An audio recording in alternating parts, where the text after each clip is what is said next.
Would it be possible to test the audio before we begin to see if it's still staticky?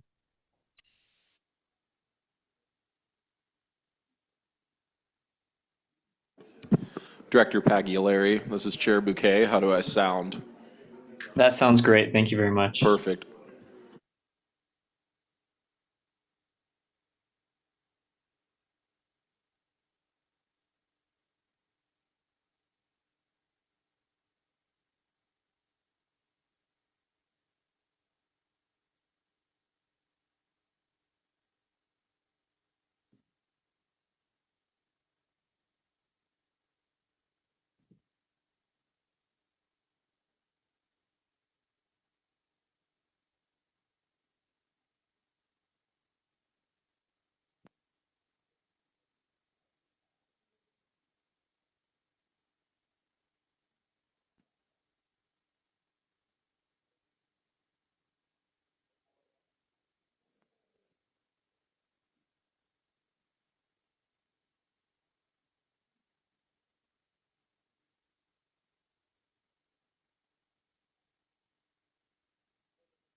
Ladies and gentlemen, we'll be starting in 2 minutes. 2 minutes. Thank you.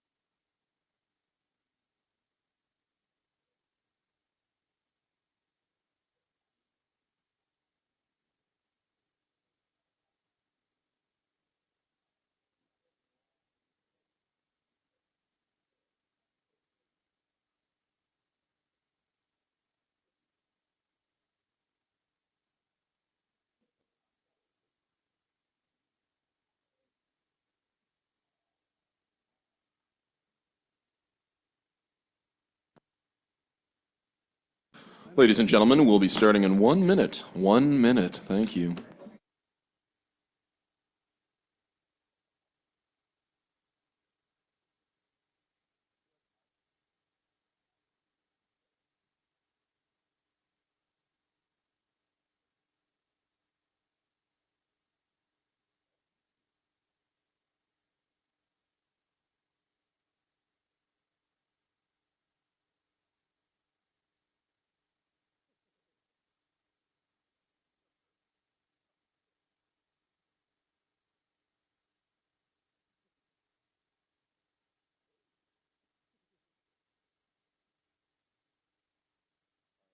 All right, ladies and gentlemen, we are going to get started.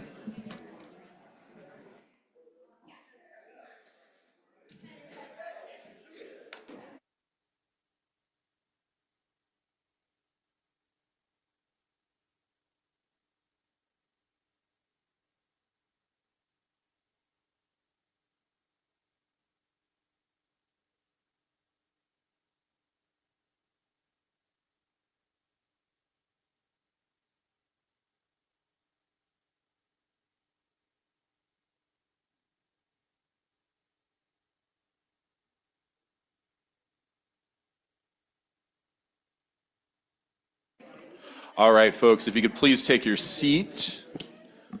We are going to get started. Directors, please take a seat. Members of the public, please take a seat.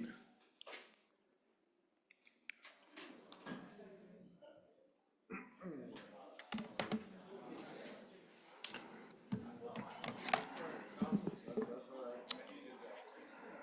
right. I'm going to just call this to order.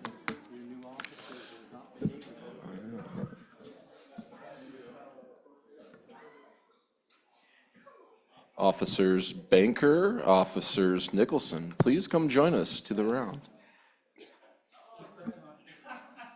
So Faith Warner's going first. Sounds She's good. going to be on via Zoom, so we normally let them go first, okay? Sounds good. I'll acknowledge her first. And she's on via Zoom, so what the policy is that you let her go first. So we'll go Zoom and then back in person.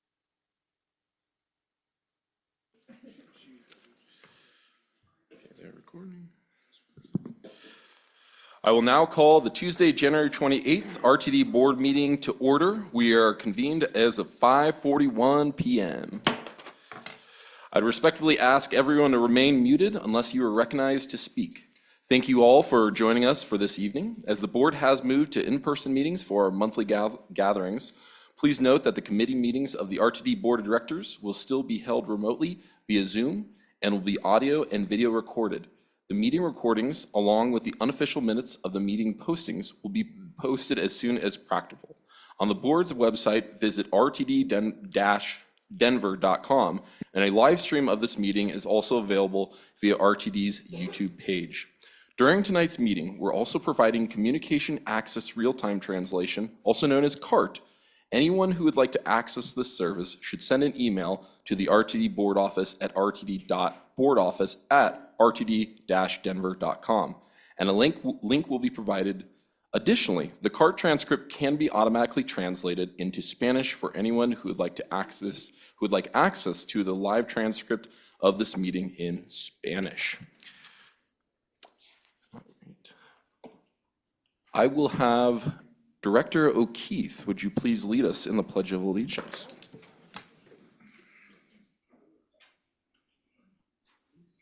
I pledge allegiance to the flag of the United States of America and to the republic for which it stands, one nation, under God, indivisible, with liberty and justice for all.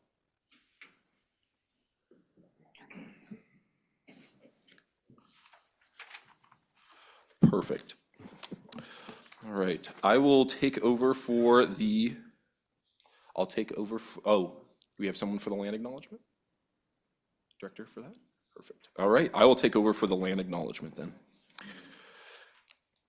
The RTD Board of Directors acknowledges that the land on which buses and trains operate is the traditional territory of the Ute, Cheyenne, Arapaho, and other contemporary tribal nations that are historically tied to these lands.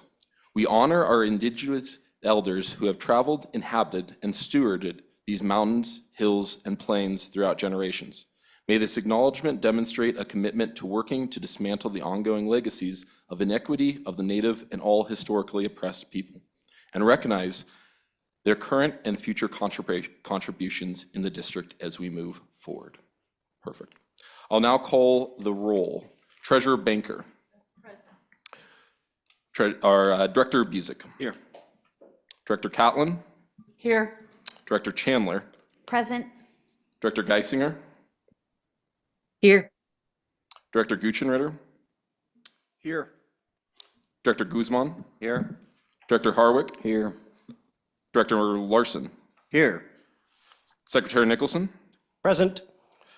First Vice Chair O'Keefe. Here. Director Pagliari. Present. Director Rusha. Present. And Second Vice Chair Whitmore.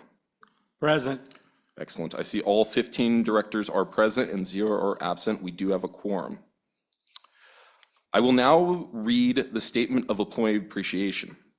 The Regional Transportation District Board of Directors recognizes that the RTD's dedicated workforce is the lifeblood of the agency.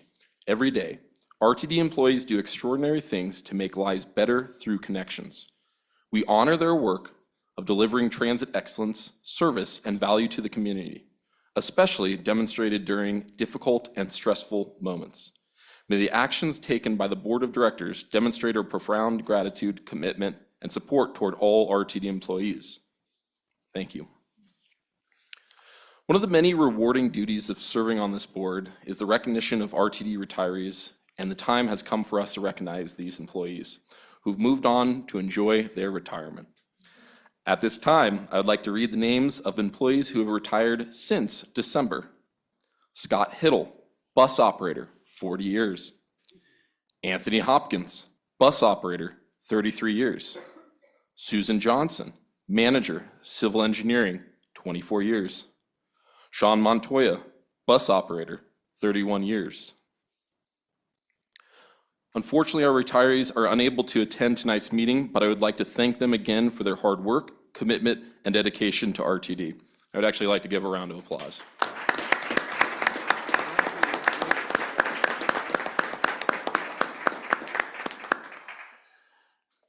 Excellent. Your service is duly noted, as 3/4 of the years of service are longer than I've been on this planet, so I greatly appreciate it.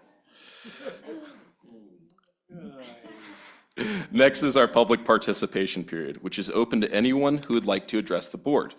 As we have both in-person and remote attendees in person, comments will go first, followed by those who are participating remotely. For those attending in person, please come up to the podium when your name is called. If you have not already signed up to speak and would like to do, please approach the podium when I call for any additional speakers. For those attending virtually, if you wish to speak and have not already done so, please raise your virtual hand or press *9 on your phone. Staff will unmute you when it is your turn to speak. If you're dialed in, press *6 to toggle your mute settings. Please bear in mind that participating in this process, you are being recorded. If you do not wish to be recorded, then your comments will have to be submitted via writing. If any speaker has documentation or reference materials for the board, or if any member of the public would like to submit written comments, please email those materials to the board office at rtd.boardoffice@rtd-denver.com. During this time, the board will not offer any direct comments or responses. However, if you'd like to be contacted regarding your public comment, please email the RTD board office at rtd.boardoffice@rtd-denver.com. Speakers should begin their remarks by stating their names and will have up to 3 minutes to provide their comments. I do see that we are joined by Senator Faith Winter via Zoom, and I recognize her as our first speaker. Senator Winter.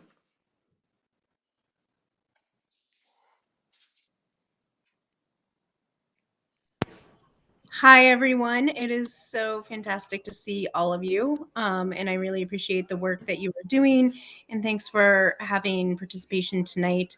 I just want to take a moment. One, I've been working with a lot of you on an upcoming bill, and I look forward to having those meetings and those comments. And but tonight, I'm here about the goals that you've outlaid for your CEO, and how very appreciative I am that they are including things like ridership,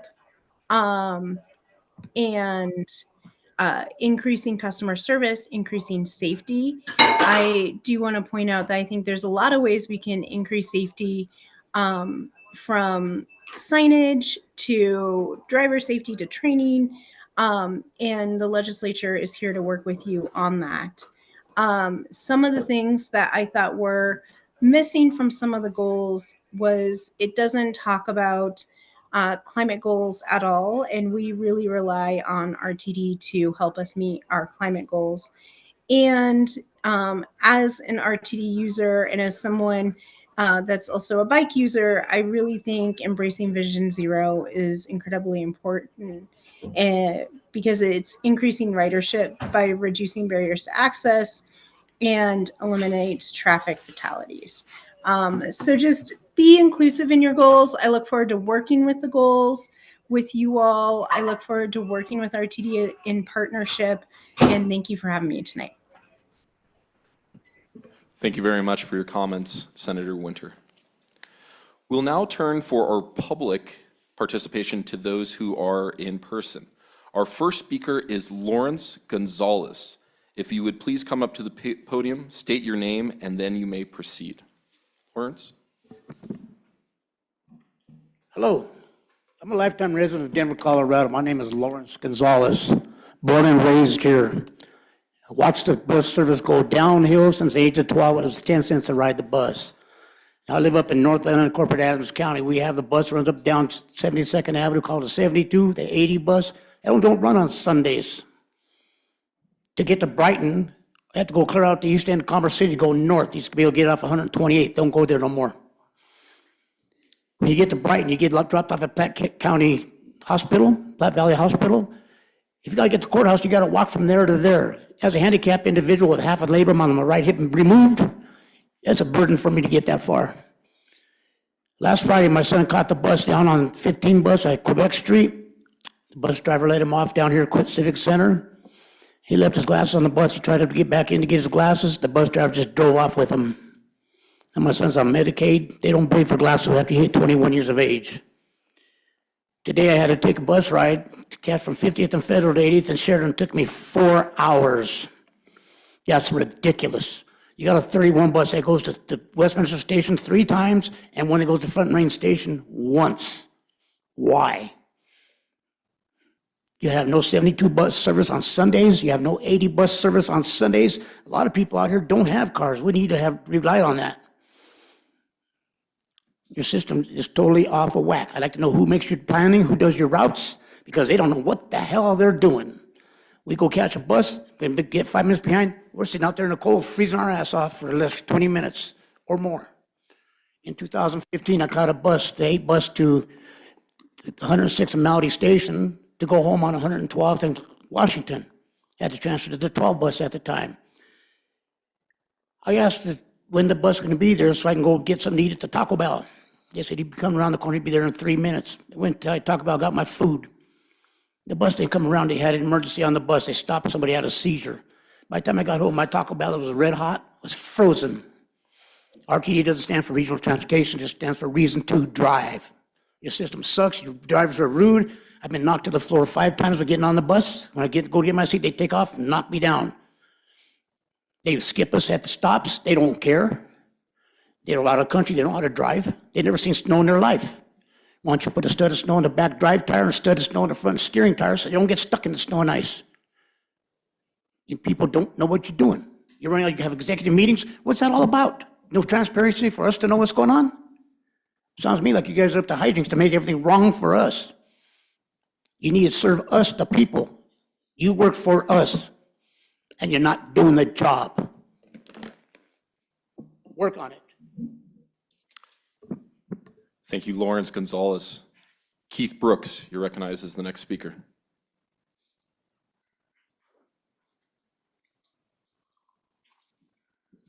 Hello, Keith Brooks.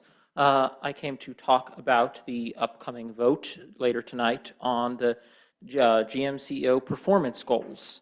I think it's a bit of an open secret in this room that the process itself has not been the most effective. And I know a lot of members, especially those of the executive committee, are working hard to change that for next year. But given the time that was available to put these together this year, they're not bad. But before the board tonight are several amendments to make them actually pretty sharp. I'd like to call out in particular one of Director Larson's amendments to increase short-term performance goals to 50% of the allotted points. I feel this is important because no matter what happens over the next year, good or bad, praise or criticism, the things this board and the public will be praising or complaining about will be ridership and service delivery. So I feel that the goals should reflect what's actually going to be yapped about for many a year. As someone who hasn't always had a great boss, there's nothing worse than being repeatedly told to do X and then being chewed out for not doing Y. So I think, as we all know what we will be asking the CEO about over the next year, we should make the goals line up with that. Thank you. Thank you, Keith Brooks. Emma Griffin, you are recognized.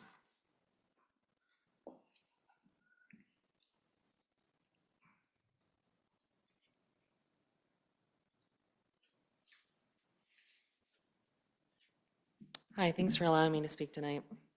My name is Emma Griffin. I'm speaking on behalf of Greater Denver Transit. I wanted to start off by saying thank you, Senator Winter, for supporting transit through legislation, as well as your comments supporting the GM and CEO goal amendments being presented in this meeting. Tonight, the board directors will have important GM and CEO performance goal amendments to consider. Principally, it is my and Greater Denver Transit's strong recommendation that the submitted weighting amendment by Director Larson, Goal 2 amendment by Director Pagliari, additional goal amendments submitted by Director Larson as well as Directors Ruscha and Harwick be supported tonight.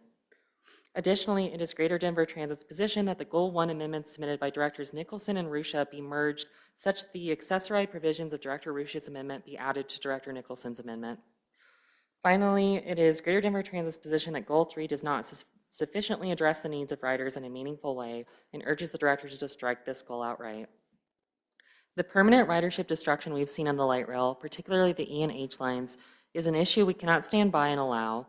Objective, measurable goals are necessary to ensure riders' needs are being met before those riders permanently abandon transit that isn't serving them. Thank you. Thank you very much. Next up is Orion Maltioni Holmes.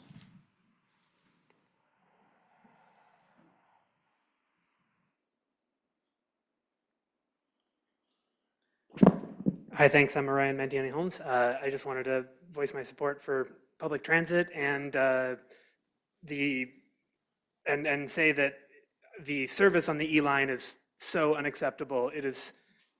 I had to move. It's a disaster. Something must be done. It can't. We just can't. Like, people can't live on the transit-oriented housing along E-line because the service is so bad. Thanks. Thank you. Next up, recognized is Paolo Sorzano.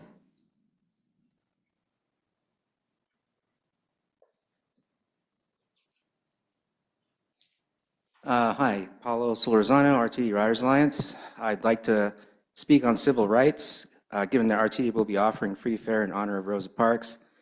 In Denver, there were 16,000 people that were evicted from their homes in 2024, 24% increase.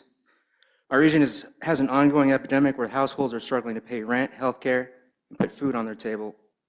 Public transit is crucial to escaping poverty, but only when it is reliable and accessible. Regarding RTD's performance, it seems that RTD agency must be reminded that the United States guarantees that all persons are guaranteed various civil rights, including the access to opportunities that promote our individual welfare and enable our pursuit of happiness. Access to transportation is recognized as a social detriment of health by the U.S. Department of Health and Human Services. Despite considerable investment, RTD is not providing equal transportation access for those disadvantaged by physical, economic, education, and/or healthcare hardships. Rosa Parks worked to ensure that elected officials and institutions heard and respected the people who need public transit the most. Excuse me.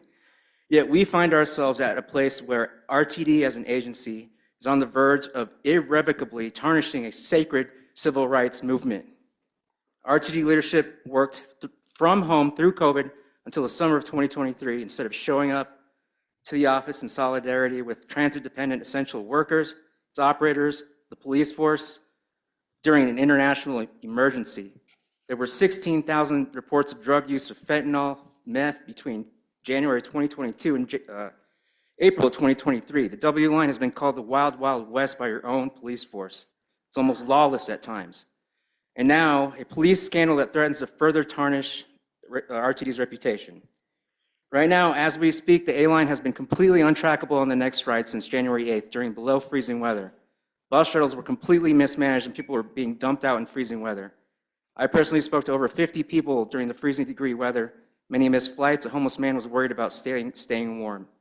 All suffer, but those suffering tragically are RTD employees, the homeless, and the working class. There have been well-documented and massive systemic failures in real time, next ride systems and service alerts since COVID. And there's been a need for personnel to be out there like the impact team. I find it sad that the impact team are volunteers instead of being paid. The impact team has to be out there during mismanagement mishaps. While our CEO has been awarded a higher and higher salary. Rosa Parks, I'll end it soon. Rosa Parks and MLK had a deep understanding of the injustices faced not only by Black Americans, but by all marginalized communities across the nation. To quote MLK, public transportation, buses, subways, trains, and more are a genuine civil rights issue. Let us never forget that this region's own famous civil disobedience, the Denver bus protests of 1978 for disability rights, the Gang of 19, RTD yielded to their cause. Let us honor these civil rights movements not by social media posts, but by fixing RTD at what can be fixed easily. Just fix it. Thank you. I will now turn to Board Office Executive Manager Kroll. Has anyone raised their virtual hand? If so, please assist me in calling their name and those to follow. Yes, Chair Bouquet, this is Jack Kroll, Executive Manager of the Board Office. First up, we have online Honor Morgan. Connor, you're recognized. Hi, everyone. Just a quick correction. My name is Honor, Honor, like the word. First of all, thank you guys for all being here. I currently live in Denver, and I've been a lifelong supporter of public transportation, but I have been disappointed by RTD's recent performance. Today, you'll be reviewing and voting on the RTD General Manager Performance Assessment Framework. I want to briefly touch on short-term goal number 1, to increase on-time performance of both light rail and bus systems. Almost every day last week, I was sitting at Union Station in the freezing cold, waiting for an E-line train that was scheduled to come, but never did. I was told over and over by your customer care line that all online rail schedules, the trip planner, next ride, real time, all of that provides inaccurate information, and that there is no way to find out when a train will be arriving. I find it baffling that for a large metro transit system, there was no accurate way to tell me when I would be out of the cold and on a train. Therefore, there was no accurate way to tell my employer that I would be arriving at work on time. This is clearly a failure of short-term goal number 1. RTD's values, among others, include respect, trustworthiness, and ownership. RTD does not respect its customers' time, which is displayed when its customers have to wait for unknown amounts of time in the cold for a train to even show up. RTD does not have any trustworthiness, as we have no trust in its systems to let us know when a train will arrive, much less when will be delivered to our destinations. RTD has failed to take ownership or accountability for these issues, and instead has continued to operate an unreliable rail schedule for months. Moving from a small town, I was so excited to experience real public transportation that reliably served its people. With these new board members, I really hope that you guys can restore RTD to be a functional staple of the Front Range once more. I'm a little off script now. The customer care line that I called last week, I was utterly disappointed in the customer service I was provided. The specific person I spoke to told me I just needed to keep waiting in the cold and said there was no other options. I just don't think that's acceptable when our CEO is making 400K plus, that we can't get low and middle class workers who don't have cars or don't want to use cars to work on time. I read an article in Westward about a woman who has to wake up at 4 a.m. to try and make it on time to her 7 o'clock job. And she says, even then, it's not guaranteed that she'd make it. I know a lot of this isn't one specific choice, but I really, really hope that all of these public comments and experiences are taken into account, especially when you vote on a new salary increase for the general manager who does not like Denver. Thank you. Thank you, Honor. Mr. Kroll, next in the queue. Yes, next we have Ian Frash. Ian, you are recognized. Hello, I'm Ian Frash. First off, just want to give a warm welcome to the new board members. And I want to talk about an issue that I've brought up over the past few months regarding pedestrian access to I-25 and Broadway Station in relation to the ongoing construction project that is underway there. So for those who are not familiar with this issue, there's a plan to be an RTD parking lot under I-25 that would provide a nice shortcut for pedestrians that are trying to get to the station from Ohio Ave. And Ohio Ave is the closest street to the station. They could shortcut through this parking lot, which would avoid crossing the new highway ramp and provide the most direct, fastest route to the station. And there was originally a pedestrian path proposed here by Dottie, but it was vetoed by RTD in this project because it's RTD property. So Dottie needed permission and that was not given. And I'm continuing to ask RTD to fix this and please reinstate this pathway through the parking lot to the station in their plans. I think it's just simply we need to add a pathway to the plan for the parking lot with some, curb cuts and ramps into that parking lot design rather than just have it be a standard parking lot. And I did hear that General Manager Johnson was going to be attending a meeting on February 19th with the local Lincoln Broadway registered neighborhood organization. When I'm looking forward to that and looking forward to chatting about that. And I hope we can get something worked out here so that we can prioritize convenient pedestrian access to the station and get that original planned pathway back to the design. Thank you. Thank you, Ian. Mr. Kroll, next hand raised online. Chair Bouquet, at this time I see no further hands raised. Excellent. Were any emailed comments received for today's meeting? Yes, there were many. I will go through them at this time and give a brief overview of the topic. As mentioned at the executive committee meeting last week, you all received an email from Brenda Mosby regarding paratransit program modifications. Additional public comment includes comments from Dustin Berger regarding GM CEO on-time performance goal.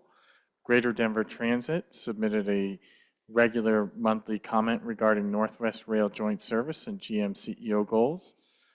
Someone identified as Lily S. made some general comments regarding the GM CEO performance. State Senator Daphne Janae Michelson submitted a public comment encouraging you all to support ATU. And then there were additional emails regarding light rail slow zones and agency performance from the following: Julian Latch, Dan Phobes, Darren Searlsland, Sam Spare, and Josiah Schaffworth. Thank you very much, Mr. Kroll. With no other participants in the queue, we will close public participation period at this time. Oh, excellent. Please. Oh, yes, please approach the podium. My apologies. Please state your name when you speak. Hi, I'm Liam Shea, and I live in the Union Station area. And I'd like to comment on the E-line. So my work is right off by Skyridge, and I take the E-line 4 days a week. And after instituting 15-minute headways, it's taken about 2 hours to go southbound every morning, which is absolutely ridiculous for an 18-mile trip. I mean, it's averaging less than 10 miles an hour, and I know there's 2 slow zones, but before like all this congestion with more trains, it took about an hour 10. So to nearly double the time, it's, I think, unacceptable. And then all the maintenance on the tracks is now in the middle of the week from Tuesday to Thursday. And it was also Tuesday to Thursday when there was OCS replacement. Every other transit authority does shutdowns on the weekends because people don't ride as much then. And yet now it's in the middle of the week. I think that's fully unacceptable. And then the bus bridges are never synced up with the trains. You have waiting times for the bus, waiting for the next train. Like it's, I don't know. I think the E-line just needs to be fixed finally. So that's it. Thank you for your comments. Are there any speakers in public I might have missed? Please approach the podium. Okay, excellent. Seeing no other participants in the queue, I will close public participation at this time. All right, excellent. So this month, moving on to our external entities report. This month we have one external entity report regarding joint rail planning efforts. Before I ask Mr. Barrick Aberson, President, and Diane Barrett, Special Advisor to the Governor of Joint Rail Service Efforts, also present but not presenting, I see Chair Chris Nevitt as well. I would like to offer now the floor to GM CEO Johnson for some opening remarks. Ms. Johnson. Yes, thank you very much, Mr. Chair. Good evening to all that are assembled. I'm Deborah Johnson. I serve as the General Manager and Chief Executive Officer. Point of clarification, Chris Nevitt serves as the Chair of the Front Range Passenger Rail Board. This evening, we do have Diane Barrett and Barrick Aberson representing a collaborative effort as it relates to leveraging joint service planning efforts as it relates to Northwest Rail Corridor relative to the Regional Transportation District, as well as undertakings for intercity passenger rail line, respective of the Front Range Passenger Rail. By way of background, this has been a collaborative and cooperative effort amongst a myriad of different entities. Of course, RTD, as well as the state of Colorado, specifically Colorado Department of Transportation, the Clean Transit Enterprise, as well as the Colorado Transportation Investment Office and Front Range Passenger Rail. Some members of this board may recall that in September of 2024, there was an update provided to this body relative to the work that had been done on agreeing to a common set of facts relative to the non-completion of a fast-track corridor, specifically the Northwest Rail Corridor, which does have some service operating as the B line. Recognizing the synergies as well as the inability of RTD standing alone as an entity to be able to fund any future endeavors, working together with the betterment of the Front Range top of mind. There has been collaboration quite naturally as it relates to capitalizing on synergies relative to introducing mobility options from a planning vantage point.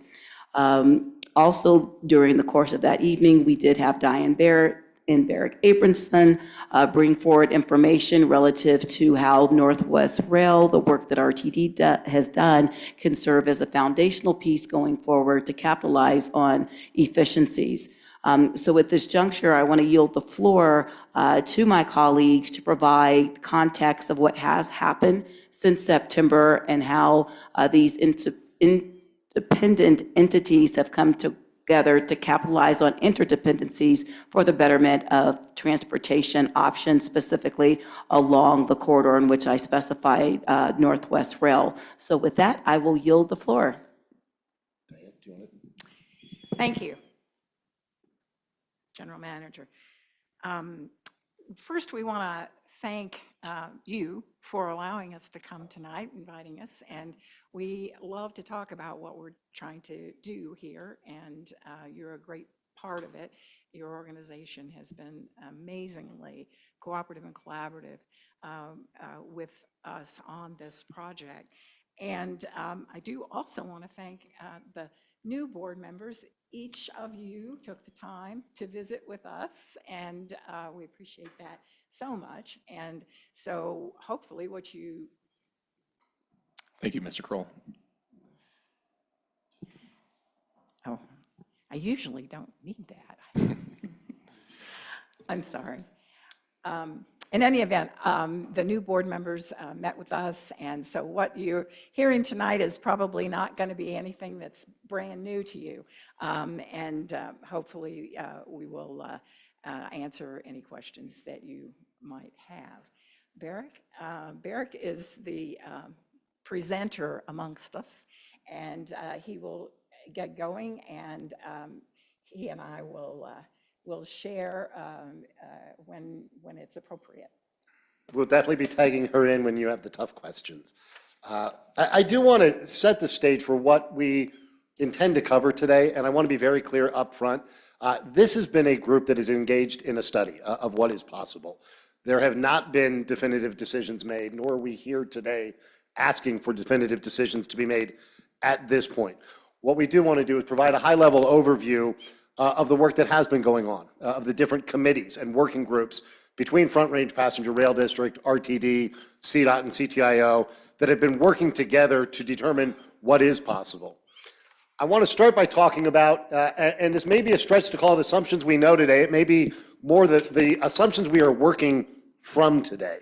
And that's this, that we have an opportunity among FRPRD, RTD, and CDOT to deliver a truly transformational transit project for the people of Colorado. The assumptions we'll walk through lay out the framework in which we've been studying and operating to discuss what is possible.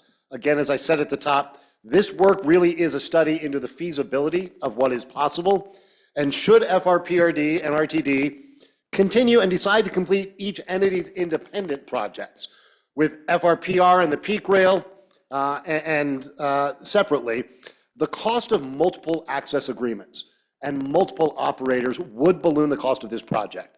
And that is the fundamental reason we have brought these agencies together. It's important to note again that at this juncture, no decisions have been made regarding the joint service. Instead, 3 working groups that I'll ask Diane to cover briefly have been established to continue the work between the 3 entities. We have a governance, an operations, and a finance committee who are working to find that common ground to identify how these working groups will make decisions, that pending approval from each of the boards, such as yourselves, what financing might look like, and supported by the RTC and financing model, how to maximize that operational efficiency among the entities. Diane, do you want to touch briefly on where those 3 working groups are? Well, the governance group is working with lawyers, of course. We had a choice in the statute. I'm sorry, I'm feeling like I'm getting ahead of myself. Our statute is Senate Bill 24-184, and in that piece of legislation, the legislature gave us a choice. How do we want to bring these groups together? Do we want to create a statewide rail authority? Do we want to create a corporate entity that's separate from the agencies? Or do we want to work under intergovernmental agreements? And early on, the group came together and determined that they would work together better with intergovernmental agreements than going to another completely separate corporation. The idea of a state rail authority is probably a really good one, but they gave us neither money nor time to do such a massive effort. So as we began, we decided we would work with the intergovernmental agreements. So the governance group is deciding how in that intergovernmental agreement there will be an executive oversight committee who will serve on it, and then how the groups will vote and make decisions. Again, no decisions are made, but we're working on temporary determinations about how best to get to a decision-making process. The Operations Committee is working primarily with modeling in order to determine how we can actually run the trains that we're proposing. And then the financing group is working again on modeling to look at revenue sources, where they come from, how they can be used, and how they can work together. So let me pull us back up and start with the question, because I know for some we're diving right into the weeds. Let's talk a little bit about how did we get here in the first place? And as you all know, we're here to cover what's been 6 months of intensive work between RTD, FRPRD, and the state. That follows 3 to 5 years of real work by all of those entities and 20 years of groundwork and vision being laid. But the work that we're sitting in front of you today to talk about, the FRPRD was formed by Senate Bill 21238 in 2021, which then mandated that the first phase of Front Range Passenger Rail would be the northern segment. And I know there's been some questions about that. That's what was laid out in that bill. Since then, there's been a real concerted effort by the state, by FRPRD, and by RTD to move the ball forward on a variety of transit projects. Within the last 3 years, those efforts have certainly increased and accelerated with the peak study, with the publish of the white paper, and a number of legislative efforts. The state, as I mentioned, did form a new district to plan, to design, to finance, construct, operate, and maintain new passenger rail system along the Front Range, while RTD was simultaneously examining what it would take to deliver Northwest Rail through their peak rail service study. I think it's important now to note, as I will throughout this presentation, that the studies we are talking about were under different administrations and under both different state leadership and different federal leadership. And there are certainly some unknowns at this point. In the recent history here in Colorado, though, most notably, the state has moved the direction of transformational transit in the legislature in the last couple of sessions, with investments that will total over $200 million annually via 2 bills, Senate Bill 24184 and 24230. And frankly, these are both pieces that RTD will be a major benefactor of as these pieces move forward. And when we talk about joint service, we want to make sure that we're all understanding and talking about the same thing and are aligned there. Quite simply, joint service is the method of delivering projects among multiple agencies, leveraging each of their expertise, their strengths, and their differing revenue streams. When we look across the country, California's Capital Corridor is an example of public agencies and the private sector coming together using a joint service model. The Capital Corridor Joint Powers Authority, or the CCJPA, oversees the service there, with Amtrak running the day-to-day operations, which operate on tracks owned by Union Pacific Railroad. A joint project here among 2 districts and the department, by all conversations we've had, is the best way to maximize that efficiency. RTD and FRPRD both simultaneously seeking access agreements, BNSF would balloon those costs and make it less likely that it can be delivered and would make it more expensive for each segment of it. When we look at all of this and what does each agency bring to this effort, as I said, this is all about a strengths-based approach and understanding what are the unique obligations, resources, and expertise of each of the partners. Both FRPRD and RTD are studying independent projects with Front Range Passenger Rail and peak service. So there is natural overlap, as we illustrate here, between the two to drive towards collaboration. And at the state, CDOT can leverage the Colorado Transportation Investment Office, or CTIO, for different creative financing structures. Enterprises within CDOT can also be leveraged for joint service effort, and we have the SB 184 and SB 230 funds.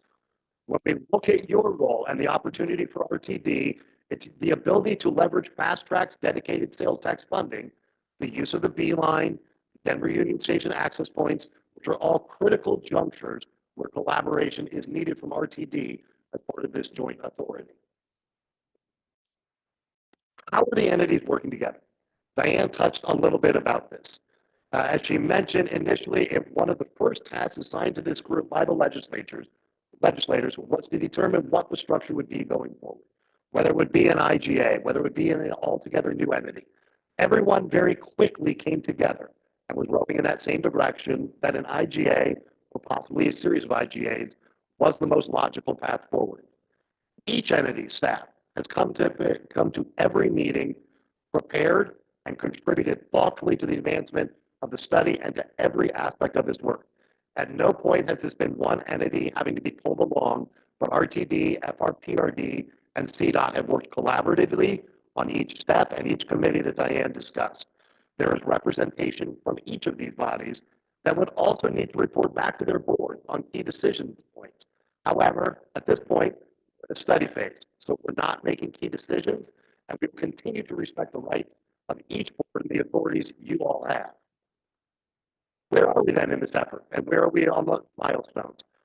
Senate Bill 184 laid out very clear guideposts to deliver regular updates to the legislature regarding the study of a hybrid passenger rail service from Denver up to Fort Collins, starting with September 30th report, summarizing all prior and ongoing studies related to Northwest Rail and Front Range Passenger Rail.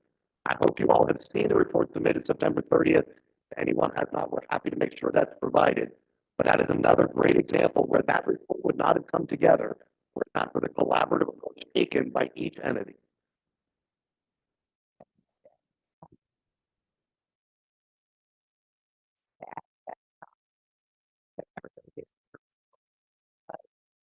Did it under letter that was signed by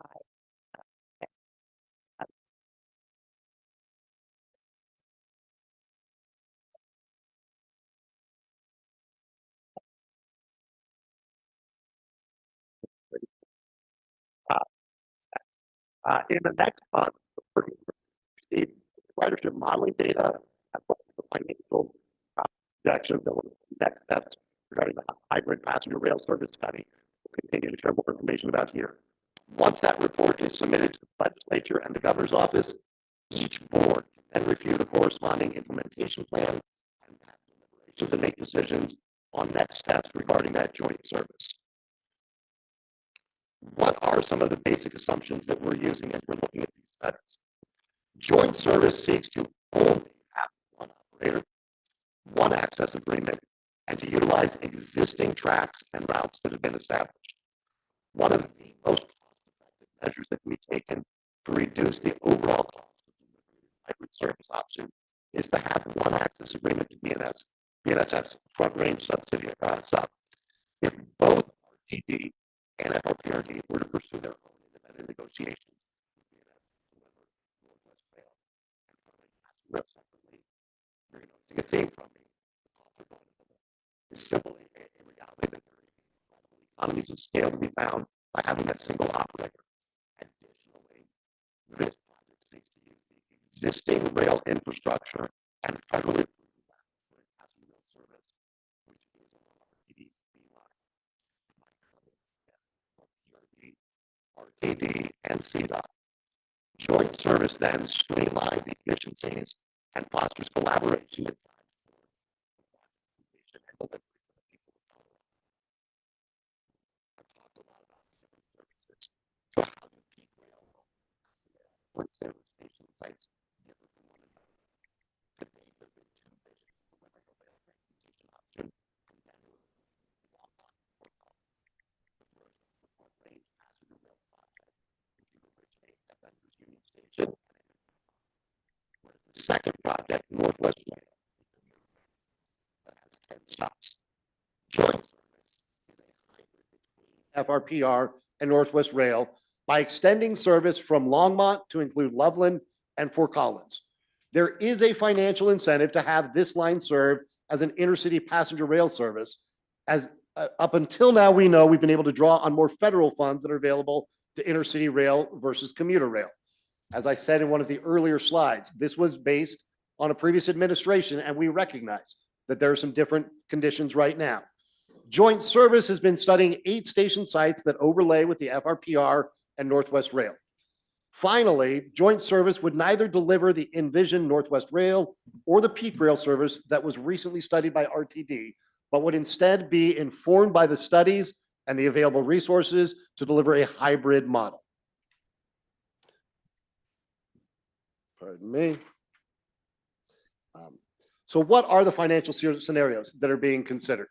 Front and center for a lot of people right now. First and foremost, both of these slides are hypothetical scenarios. We will be receiving more financial and ridership data that will inform the direction of this effort within the next month. Under scenario 1, RTD may make a one-time capital injection and then corresponding ongoing contributions to a joint service effort. Investment levels and decisions will be made by you, the RTD board. At the enterprise level, CTE and CTIO would also supplement with fee revenue.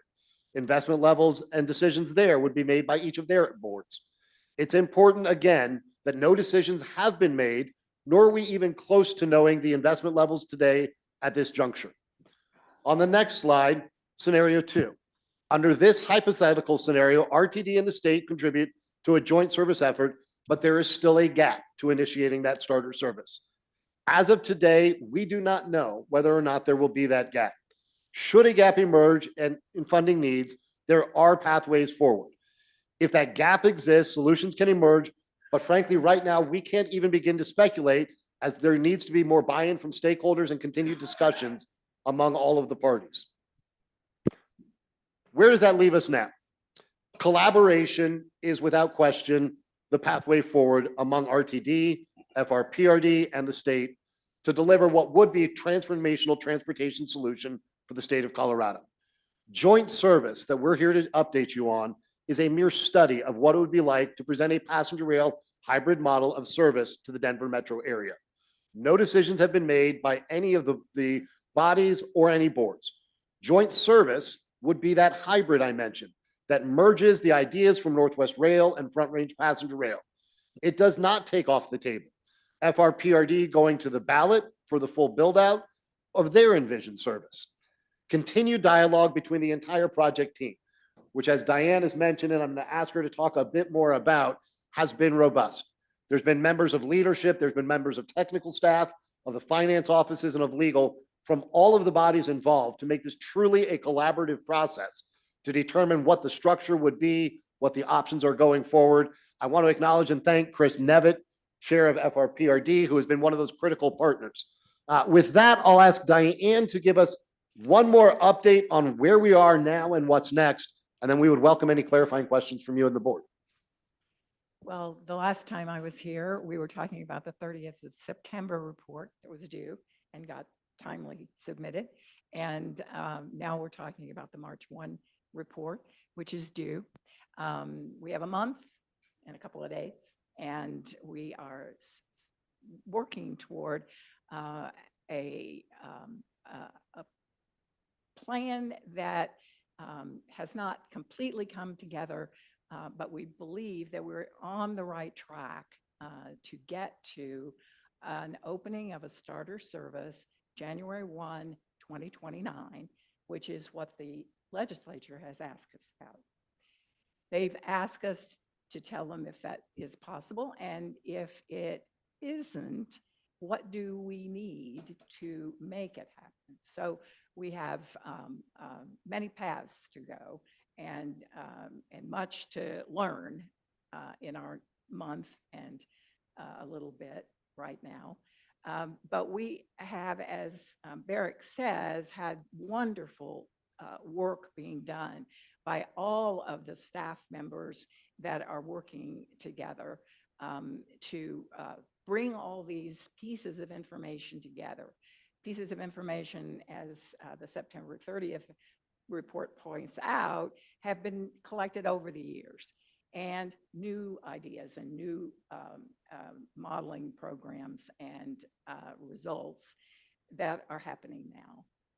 So we feel like we have been successful to date, and the folks that are working with us from RTD and from FRPRD and from the state agencies are all really excited about this. It's a chance to really come into the 21st century and really do a great deal of good for the state. I think that's about it, and we can answer questions. We will try to answer questions. And Perfect. Well, we greatly enjoyed your presentation, and thank you for being here tonight. So I'll call on directors. I might need some help with my vice chairs. Just raise your hands, and first to be acknowledged is Director Rusha. Thank you, Mr. Chair, and thank you for visiting us today. Give me one moment while I flip screens because I did type my question out. So I just want to get some clarification if you're able to answer. So if RTD were to enter into a JPA with FRPR at any other entity, obligating us like in both operations and finance, and to some extent removing those aspects from our constituents who are privileged with direct democracy, I want to check for understanding that under state law, there is no undo button if we move forward with such initiative. Is that something that you can speak to? Is that your understanding as well? Essentially, if such an agreement were to be signed, the future board and staff of RTD would have their hands tied under state law. I don't think that's appropriate for us to answer. I would look to your own leadership and counsel on that. I'll certainly follow up with our general counsel. Thank you. I thought it might have been something that came up. Ms. Johnson.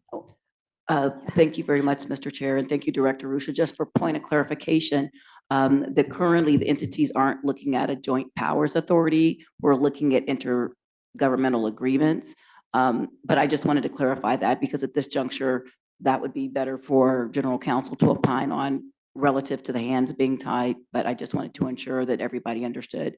While Mr. Abramson made reference to the Capital Corridor in the Bay Area going into Northern California, i.e. Sacramento to be exact, that we basically leverage that as a point of reference, but there's a myriad of different options available as we look at doing joint service. Thank you. Director Rusha. Thank you, Madam General Manager and CEO.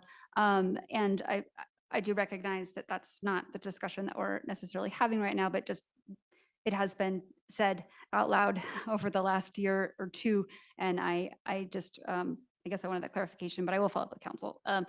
And then I also just wanted to, again, thank you for coming and being readily available, when we have questions. You spoke of FRPR's operations committee, and we also have an operations committee. And I recognize that we have staff liaisons, and I respect their work and appreciate that. But I think it would be prudent, actually, if at this juncture, at this point, if FRPR came and visited our operations committee, and I know you're kind of the messenger tonight, Mr. Abramson, but please consider that an open invitation from myself and the co-chair of said committee, which is Director Harwick to my left. Thank you, Director. Again, thank you for coming to us tonight. We appreciate that. And just for clarification, we were referring to the Operations Committee of the Joint Authority Study Group, not of the district. But when they're appropriately routed to us, I think Ms. Johnson knows we are happy to talk to anybody who will hear from us. Thank you, Director Rusha. Ms. Johnson, any comments? Yeah, just for further clarification. So to Mr. Abramson's point, these are working groups. And when we talk about operations specifically, we have individuals that are representing our agency that work with the Northwest Rail Peak Feasibility Study. We also have individuals that are working with our current concessionaire agreement, recognizing that if we did embark upon an effort such as this, there could be the potential of us not having direct responsibility with operating. So we're trying to leverage learned experiences as we go forward. And the other committees that Ms. Baird referenced are the same situation relative to governance and finance. Thank you. Thank you. Thank you, Director Rusha, for the questions. First Vice Chair O'Keefe. With enthusiasm.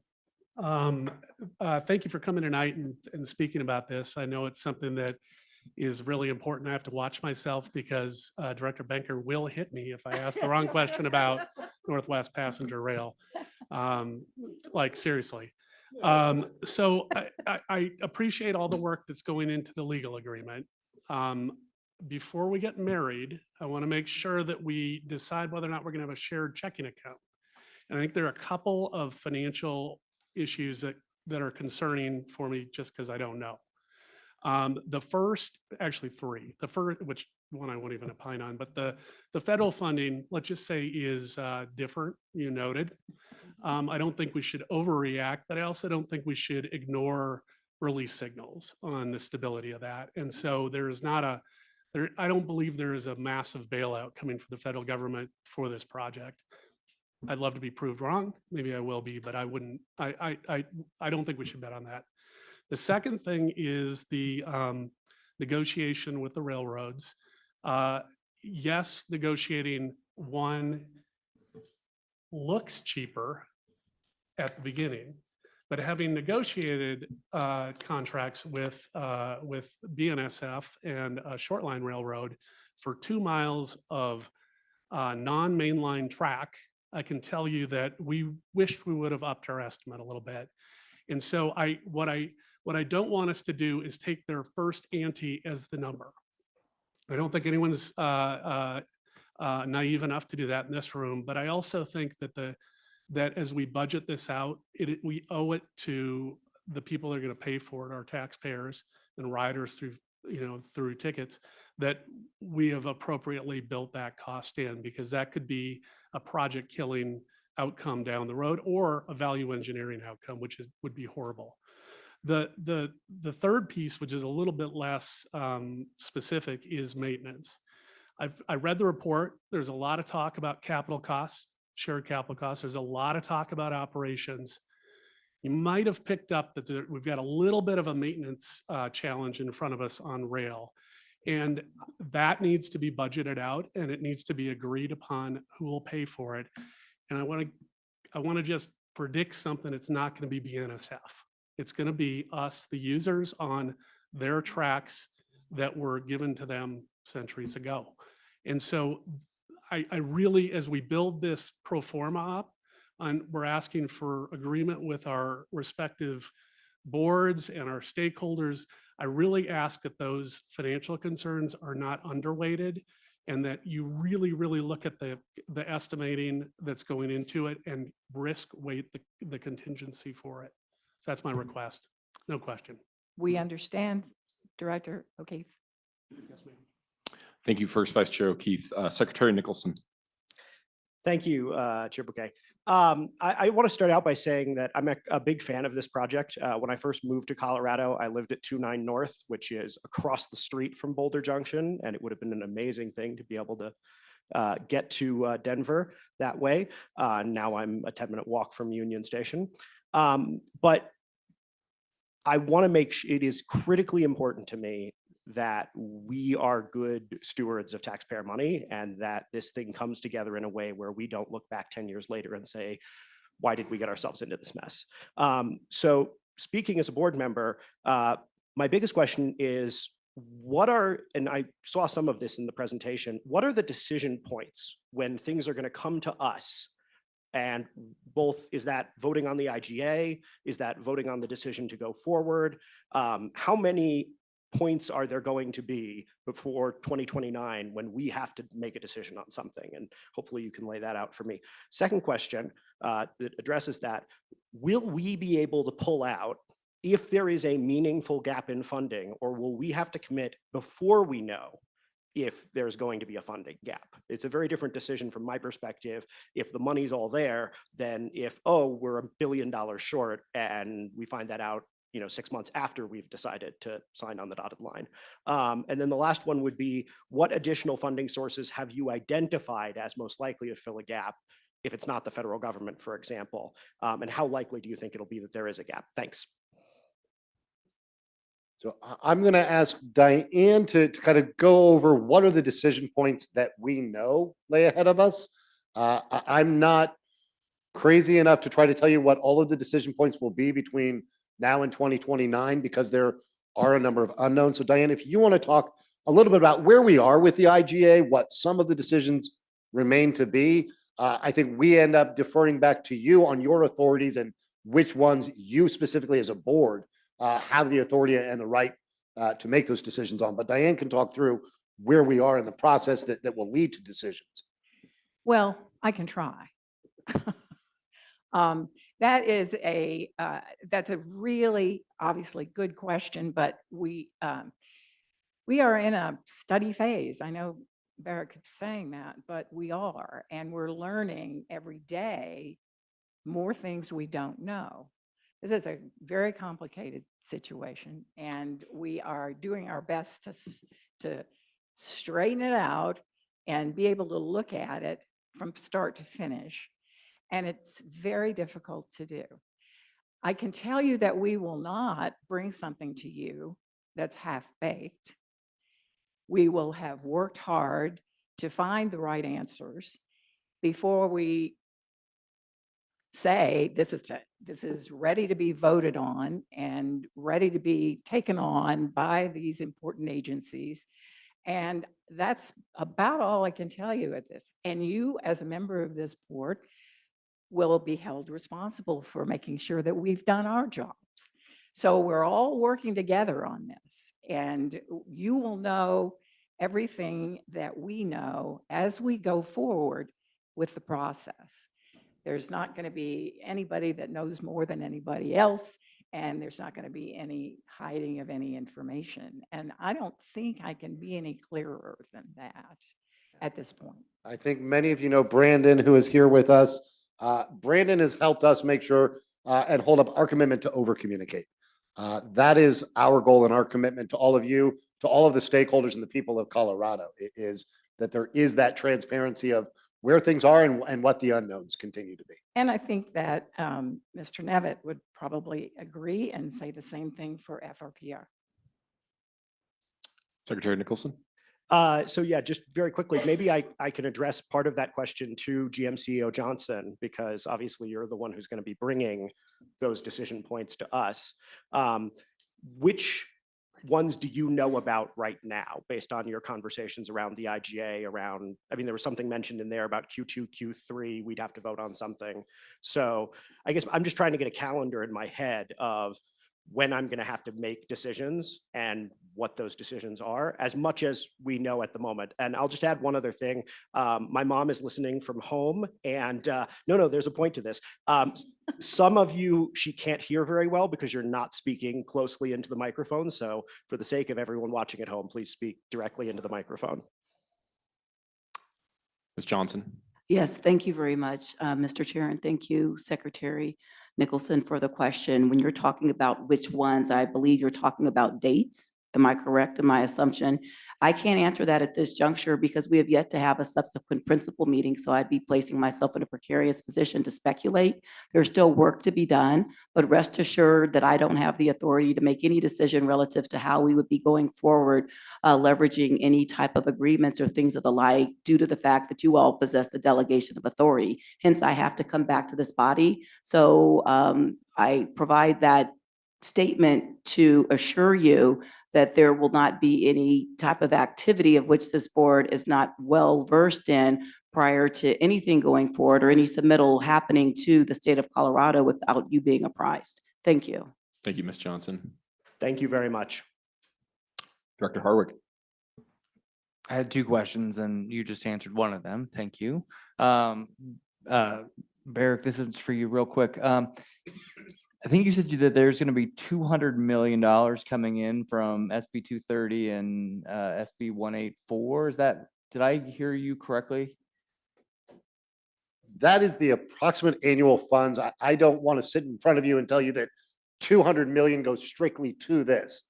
Those bills made funds available for transportation and transit. But 200 million is the expected amount that will be coming in, not Projected. Projected. I mean.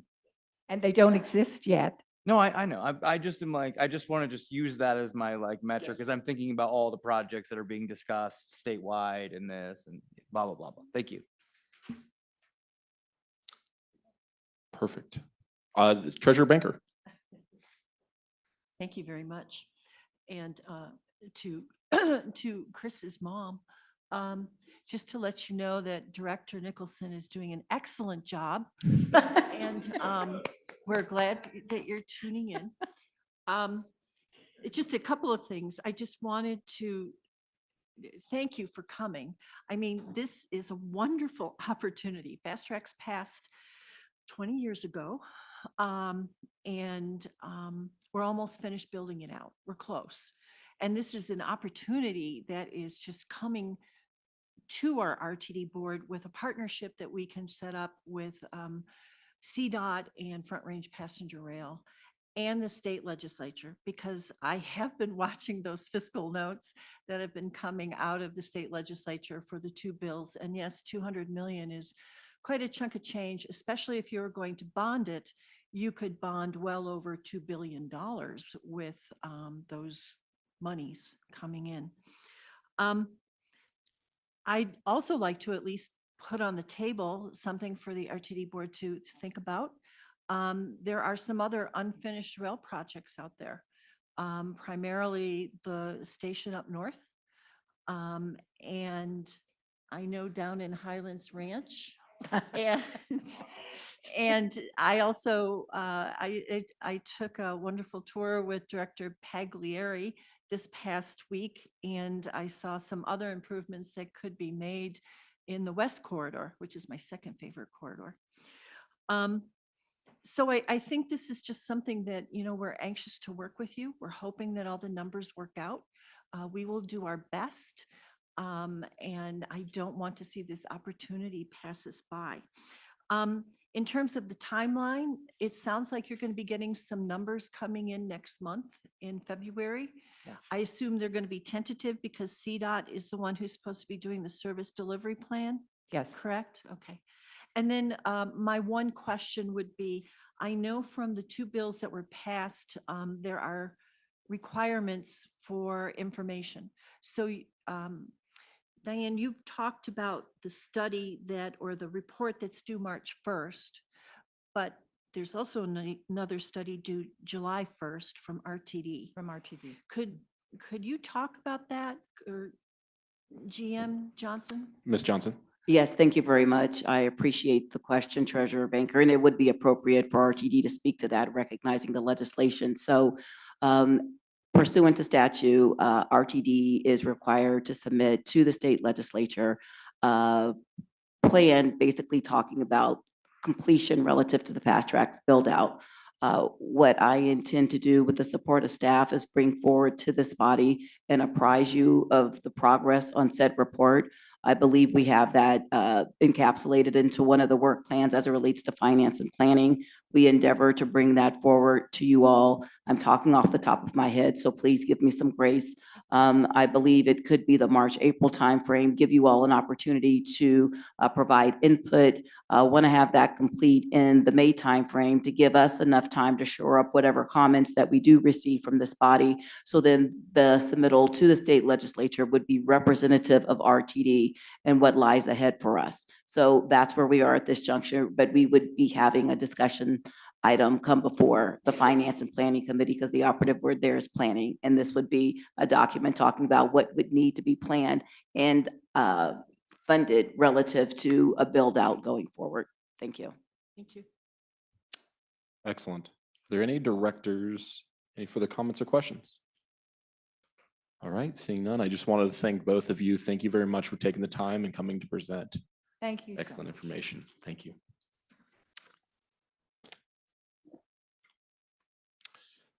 All right, moving on, we are going to be moving to the Audit Committee report.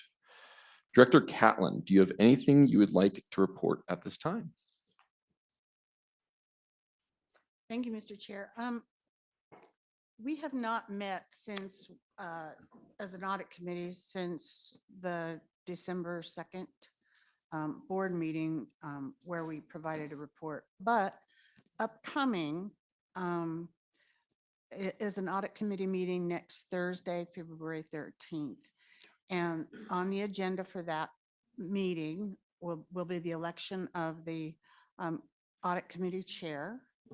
There will be an external entity report, be the external auditor required communications. So that'll be conducted by CFO McLeod and Pam Hill from Plant Moran. And then the recommended action will be an external auditor scope of work and contracting authority through Mr. McLeod. And then a discussion about the internal audit and risk assessment update with our internal auditors. So if you have any questions or would like to see anything else on that agenda, please let me know. Thank you. Thank you very much, Director Catlin. Finance and Planning Committee report. Committee Chair Guzman, do you have anything you would like to report? We met on January 14th, 2025, elected myself as chair and vice chair Karen Banker. We will be continuing to work on our work plan committees, and we are waiting anxiously for information that was sent in by directors for that work plan committee. But we do have a robust year ahead of us with a lot of work to do. And the other chair knows that the other committee chair knows that I will be running a solid race with my vice chairs to complete the work in a timely manner and get everything done on time. Thank you. Thank you very much, Committee Chair. Operations Safety and Security Committee report. Committee Chair Rusha, do you have anything you'd like to share with us? I will yield to my co-chair. Co-Chair Harwick. Making me do it. We met on January 15th and we will be meeting again on February 12th. We held elections. I was elected as vice chair. Director Rusha was elected as chair. And anything else to report? We're working hard on our work plans. We're working hard on our work plans as well. Director Guzman. Got you. Thank you, Raise Thank you, OSS. Performance Committee report. Committee Chair Guzman, back to you, sir. Thank you, Chair. We met on the 13th to do the elections. I was elected chair. Vice Chair Gutschenritter is also stepped up to serve in capacity on Performance Committee. We did hold our first public meeting regarding the general manager, CEO goals and performance plan for 2025. We were able to get through that meeting and bring that forward to the body for further discussion. And there is a strong commitment and desire to continue working on and attending to this process so that we have something solid for 2026 and we have work to continue. That work plan, by the way, for Performance Committee will be settled a little bit later than the other two standing committees in agreement with the chair to provide us opportunity at the retreat to work on finance and planning and operations and safety as a primary matter and necessary function of our work. That does not mean it's any less important. It just means that we need to take a separate track of time to deal with Performance Committee in due order. So thank you. Perfect. Thank you very much, Committee Chair Guzman. Moving on, the approval of board meeting minutes and committee reports. The board and committee minutes were included in the board packet. Are there any corrections from directors for the minutes to be approved this evening? Unless there is objection to considering the minutes of all at the same time, may I please have a motion, and let me read them off.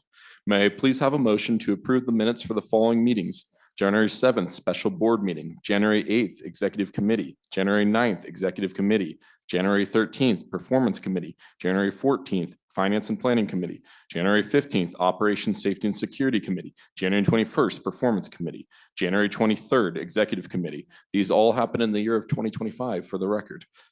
Do I have a motion? So moved. I have Nicholson as the mover. Second? Second. Guzman, excellent.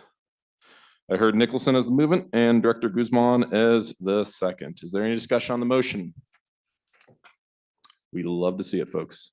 I'll now call for the vote. Are there any no votes on this action? Seeing none, with 15 aye votes, 0 no votes, and no abstentions, this will pass. Excellent. So moving on, we are going to be doing the chair's report, and this is my first chair report, so bear with me if there's any faux pas, but this is what I have for all of you. So I wanted to start off my report by saying a big thank you to my fellow directors for trusting me in this position as your chair.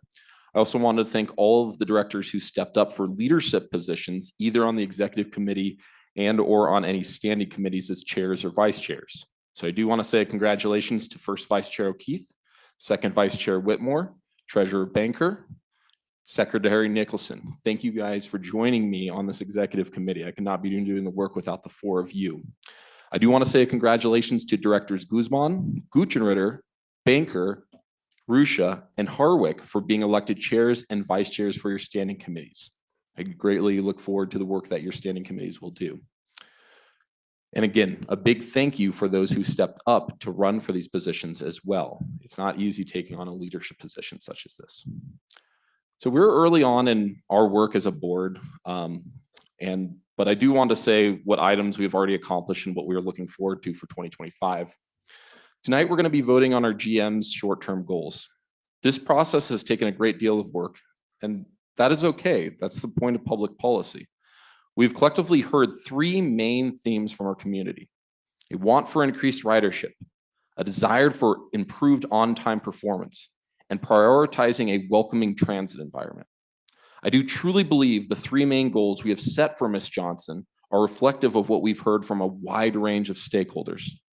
And I do want to thank Ms. Johnson for her patience in this process. The goal-setting process as is not the most efficient, but that will change this year. I'm making that commitment.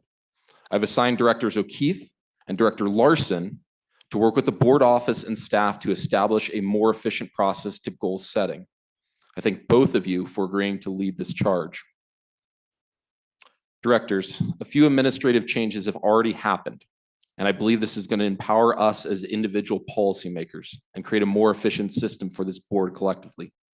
I wanted to thank the board office staff for all their help with creating our new policy directive form. For those who are new to the board or for those who are not aware, this is a new form that we're trying out. The whole idea of this form is going to be a centralized locations for directors to submit policy objectives throughout the year. The hope is that more director-initiated items can successfully be enacted during this year and years ahead. This document has already been used to add items to our standing committee work plans, which we'll discuss during our February retreat this Saturday. We will continue using this document for working groups, study sessions, and action items. And I highly encourage you all to please use the document. Please use the form as a centralized location. That's my inner teacher coming out. This coming Saturday, we as a board of directors will be meeting for our first retreat for 2025. There will be three main goals that we'll explore as a board of directors. The following goals will be presented Saturday, but I do want to make them public now. Goal 1, establish a more efficient process for the board of directors to create short-term goals for the GM and CEO prior to the finalization of the annual budget for the next year. Goal 2, all RTD directors will expand engagement with public stakeholders to grow the number of communication channels between multiple communities throughout this agency. And finally, goal 3, ensure a structural system is in place for directors to create an active policy agenda that encourages more director-initiated items throughout the year. These goals are specifically for us as a board of directors and not necessarily for the agency. And for all of you who are present, notice that these three common goals had something in common. It's an empowerment of this board and a better connection with our communities. I look forward to this year. I look forward to working with GM CEO Johnson, her team, and the rest of you, and of course, the members of the public as we go forward. Everyone who is present, either in this room or virtually, have one thing in common, and that is to continue to improve the public transit system that we know and love. I look forward to the journey with all of you. Thank you.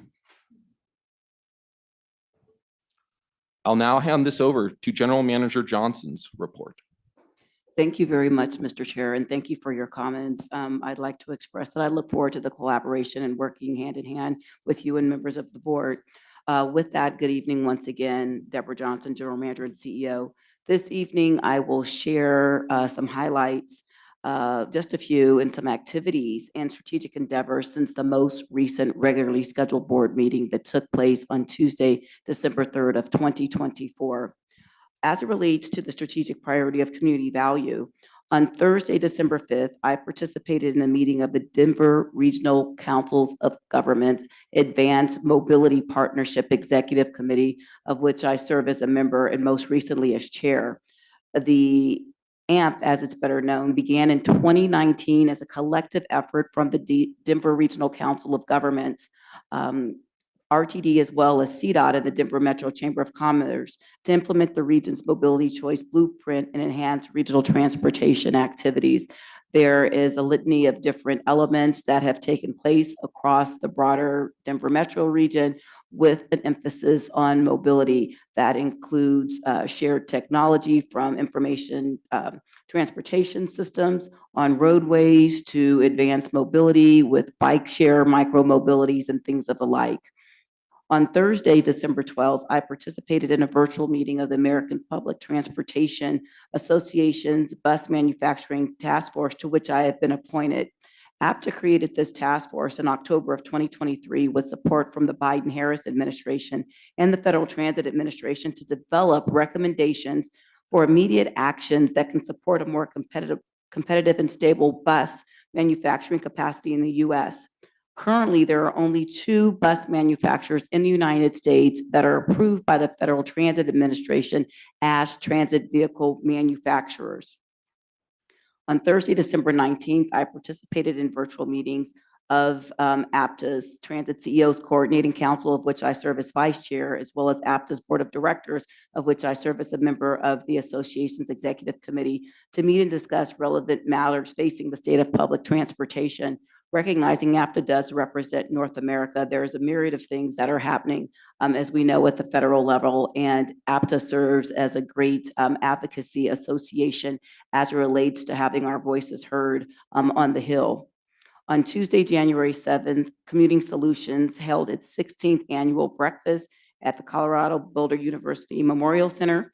This annual event brings together business leaders, state legislators, and experts from both public, private, and nonprofit sectors to discuss the relationship between transportation, climate, innovation, and transit-oriented communities, transit and rail development statewide, and matters related to safety. I was joined by directors Geisinger, Banker, Guzman, Chandler, and Harwick, and Government Relations Officer Michael Davies, as well as planning staff representing RTD. I was invited to speak to share information on RTD's priorities for this year. Other speakers included Honorable Governor Jared Polis, CDOT Executive Director Shoshana Liu, Southwest Energy Efficiency Project Executive Director Elise Jones, House Transportation, Housing, and Local Government Chair Meg Froelich, Boulder County Commissioner Claire Levy, and CU Boulder Chancellor Dr. Justin Schwartz, and Community Solutions Board Chair Kirsten Schutman. On Tuesday, January 21st, I, along with Director Guzman, as well as Assistant General Manager Bus Operations Fred Worthen, and Government Relations Officer Michael Davies, attended Denver City Council Land Use and Transportation Infrastructure Committee, or commonly referred to as LUTI. I shared updates on the agency's 2024-2025 strategic initiatives, ongoing state of good repair efforts, future service planning in alignment with the forthcoming comprehensive operational analysis, and Fred Worthen, AGM of Bus Operations, shared an update on RTD's paratransit program, as well as we collectively fielded questions from committee members. From Tuesday, January 21st through Friday, January 24th, I participated in a series of scheduled interviews with local news outlets to share information about RTD, its services, and strategies for the year. I engaged with representatives from Westward, KOA Radio, Colorado Community Media, CBS News, Denver 7/9 News, Telemundo, KDVR, as well as Colorado Public Radio News and Denverite. On Thursday, January 23rd, I, along with 2 staff members from the Civil Rights Division, met with representatives from the Colorado chapter of the National Federation of the Blind. This is a recurring meeting I've established to enhance communications and collaboration with the organization. This particular meeting was convened to discuss resolutions passed during the NFB's 2024 Colorado Convention and to address concerns cited therein, as well as collaborating on paratransit program modifications. One element I'd like to share this evening is that the agency continues to accept applications from organizations and governmental entities that serve clients with immediate transit needs for a transit assistant grant in 2025. The program opened for applications on Friday, January 3rd, and eligible organizations may submit applications through Friday, which is the 31st of January. The program assists qualified organizations that serve clients with immediate needs by providing grants in the form of RTD fairs. The agency allocated $1 million within its budget for the TAG program to offer RTD fairs at no cost to grant recipients who must distribute fair payment media to their clients or constituents for free. The TAG program was continued following the success of its inaugural launch last year, in which 181 area organizations were awarded with no-cost fairs for distributions to their clients or constituents. As the board may recall, the agency initiated the grant program following the conclusion of the system-wide fair study and equity analysis. The Transit Access Grant Program is meant to fill a temporary gap for customers who have urgent transportation-related needs and to provide organizations that serve these customers with time to educate and enroll clients in the LIFT program, RTD's income-based fare discount offerings for eligible customers. For consideration for TAG funding, an agency or an organization must be a nonprofit designated as exempt from federal income tax under the Internal Revenue Service Section 501c3 and/or be a governmental community social service agency and provide assistance to clients with immediate transportation needs. Eligibility criteria can be found on RTD's dedicated Transit Access Grant Program page on RTD's website. I'll shift quickly to items related to customer excellence under strategic priorities. Relative to real-time tracking for the A, B, and G lines, which are operated by our concessionaire, Denver Transit operator, staff is working on a project to develop a new system for tracking light rail vehicles and displaying schedule information in real time. This serves as a follow-up to the communique that I did send the body yesterday. So while I recognize A, B, and G lines are commuter rail lines, I did want to qualify that in tracking, we're talking about light rail. We heard public comment this evening in reference to dissatisfaction relative to displaying scheduled information, because that is what we do provide, as scheduled information, not real time. So once this project is completed and implemented, which most likely will occur in the second quarter of this year, 2025, this system will improve RTD's light rail vehicle feed to display accurate vehicle location information in real-time schedules on digital signage at stations. This project aligns with RTD's 2024-2025 strategic initiative of customer and community connections. As survey data garnered in 2024 indicated the need to improve customers' experience in the area of light rail trip on-time data. And related to employee ownership, last week, we had 15 members of the Regional Transportation District's Police Department who joined nearly 150 transit police colleagues from across the nation to venture to Washington, D.C. to provide customer safety and security on the Metro system during the 60th presidential inauguration. I applaud these officers for their dedication to public service and give special thanks to Co-Police Chief Martin Gano for his efforts in coordinating with my former agency, the Washington Metropolitan Area Transit Authority's Police Department. And lastly, but certainly not least, RTD will offer Zero Fare for Transit Equity Day on February 4th. It's a day that observes civil rights leader Rosa Parks. In reference to kicking off this observance, a media event will be held next Tuesday to highlight all RTD services that will be available at no cost to our riding public. The event will take place at the I Have a Dream Dr. Martin Luther King Jr. statue in Denver City Park, which features a statue of Rosa Parks. RTD will also have a specially wrapped bus commemorating the 60th anniversary of the Civil Rights Act of 1964, which we just recognized on July 2nd of last year. This one-of-a-kind wrap bus was designed by a winner of RTD's bus design contest. And with that, Mr. Chair, that completes my report, and I will yield the floor. Thank you. Thank you very much, Ms. Johnson, for your report. At this time, I'll take any questions from directors for Ms. Johnson. Excellent. Seeing none, we're going to move forward. Just as a quick housekeeping note to make sure that we're keeping up with our cart services, we will need to take a break after our unanimous consent item. So just as a heads up. And speak of the devil, there is one item on the unanimous consent agenda listed under, sorry, that is section 17, action A. That item is for the 2025 committee appointments. If anyone has a change, discussion on, or questions about this item, please feel free to advise the chair at this time. And I will, of course, be happy to pull it from unanimous consent agenda for consideration under recommended action. Any motion to move, any motion to move this item out of unanimous consent? Excellent. Seeing none, may I have a motion to approve the consent agenda? So moved. Second. Whitmore as this mover and Catlin as the second. Perfect. Well, that was pretty easy. So I'm proposing, my apologies. I'm running this as a dictatorship and not even getting people to vote. Are there any no votes? Seeing none. All right, the item will pass. At this time, I will say we'll take a 10-minute break. Let's shoot back actually 7:25, so 11 minutes. Thank you.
1 minute warning, everyone, 1 minute warning.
Ladies and gentlemen, we will be starting the meeting. Please take your seats. Directors, please take your seats. Staff, please take your seats. This is your. Please join us for the meeting.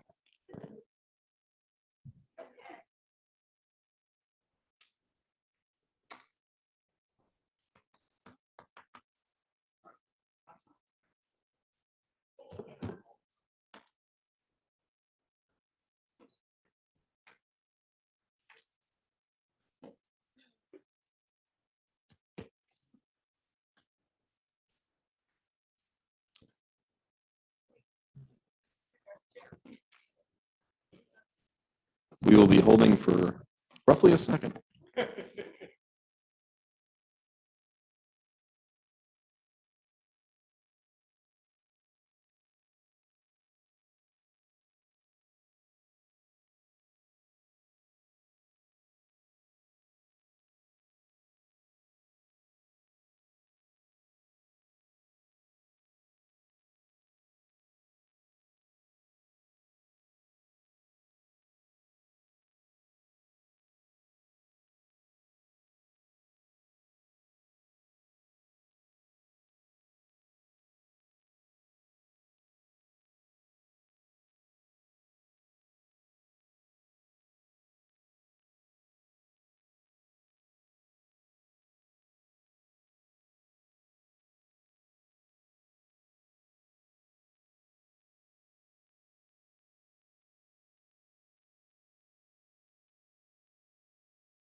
All right, we are convened again as of 7:27. I would like to please get us back in order. If directors could please take their seats, that would be excellent. So moving on to our agenda, we have one recommended action on the agenda item tonight. That action is for the 2025 GM CEO short-term goals for the board of directors to approve pursuant to the GM CEO's performance framework adopted in January 2024 in alignment with the board's employment agreement with the GM CEO. The proposed short-term SMART goals for the performance period commencing January 28th, 2025 and continuing through October 15th, 2025. Do we have a motion to approve this action? Busick, so moved. Busick is the mover. Do we have a second? Second, Guzman. Guzman is the second. Thank you very much. In advance of this meeting, several directors presented potential amendments to the 2025 GM CEO short-term goals that were included in the board packet. Before we get to those amendments, I would like to give the floor over to GM CEO Johnson to present the goals as they stand. GM CEO Johnson, the floor is yours. Thank you very much, Mr. Chair. If I could have a board office staff pull up the presentation.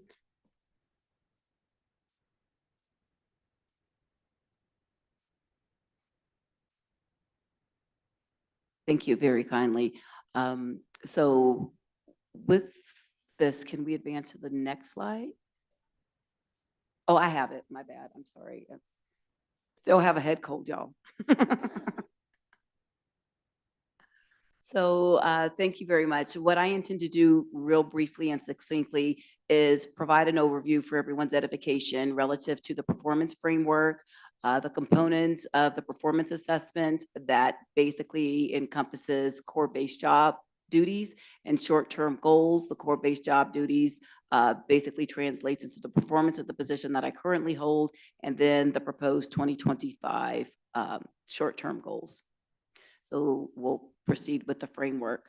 So on this slide before you, what we are discussing tonight, and this was previously adopted by the Board of Directors in January of 2024, that outlines the assessment framework for the General Manager and CEO position.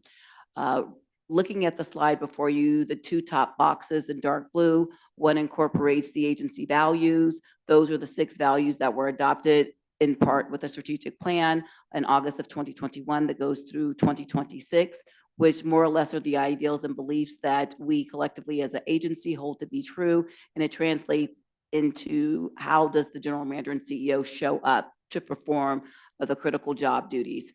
To the right of the box are the core job duties, and basically that is the strategy, execution, and leadership required of somebody holding a position such as this, 365 days a year, 24 hours a day, 7 days a week. And then the elements of the short-term goals, what will be done in this performance period. To the left is the GM CEO accountability, and then the Board of Directors accountability. In the gray box, it's shaded because we are not dealing with long-term agency performance goals relative to this discussion. So as it relates to the components, I already outlined the 2 top boxes, but with those together, that accounts for a certain percentage of annual performance. And then when we look at the short-term goals, that in turn accounts for a percentage of the annual performance as well.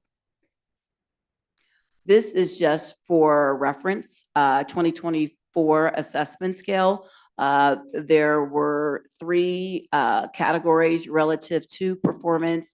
Primarily, as CPO Pelleggi could attest, we all expect people to be meeting expectations in the jobs in which they possess. So for all intents and purposes, that's the baseline here relative to performance is meeting expectations. And that was allocated 50 to 79 points. Exceeding expectations, meaning surpassing the expected or established milestones with the certain goals that were collectively agreed upon and or core job duties. Exceeds expectations would be 80 to 100, and anything less than 50 points would not be meeting expectations. And I would advise you all to put on your work plan to seek a new general manager and CEO.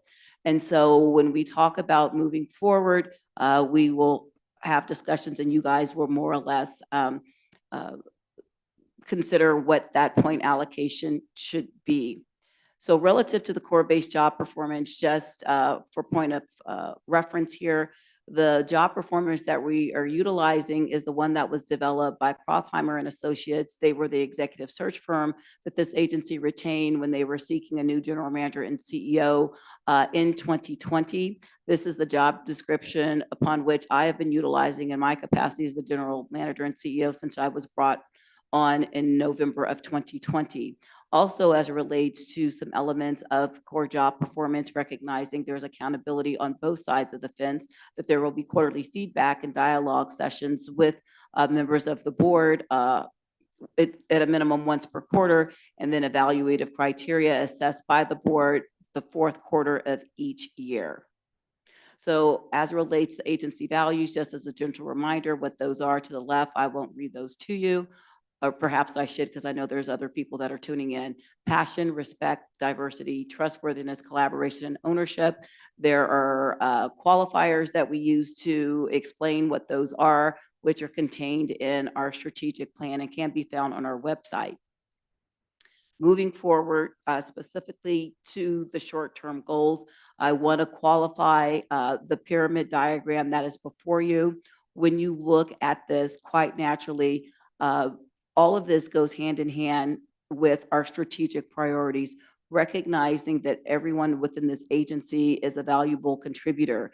And so at the base of the pyramid, you can see individual performance, and I'm actually going to flip to the side because that box is basically obstructing my view. So just give me a minute, please, so I can turn to the right page in my packet. So at the base of that pyramid, we have individual employee contributions. And so basically what that entails is what we need to do collectively in our own individual jobs. And as we move forward, going up in a ascending fashion, we're talking about tactics. How will we get there? And this is where we have leading indicators. There's a difference between lagging and leading. Lagging generally is something that occurs after the fact, of which we know the outcome, but it's too late to change course in reference to modifying what the outcome could be. And so basically, as we talk about the various tactics as it relates to this overall strategic initiative effort that we have with this current year, as we have a laser-like focus on our customer excellence and community values and employee ownership and financial success, those are the priorities. But basically, as we look at the strategic initiatives, we're talking about back to basics. We're talking about people power, welcoming transit environment, and customer and community connections. Those are the elements that we collectively as an organization are striving for in 2025. And then we talk about values, what we stand for. That feeds into the mission of what we actually do here at this organization.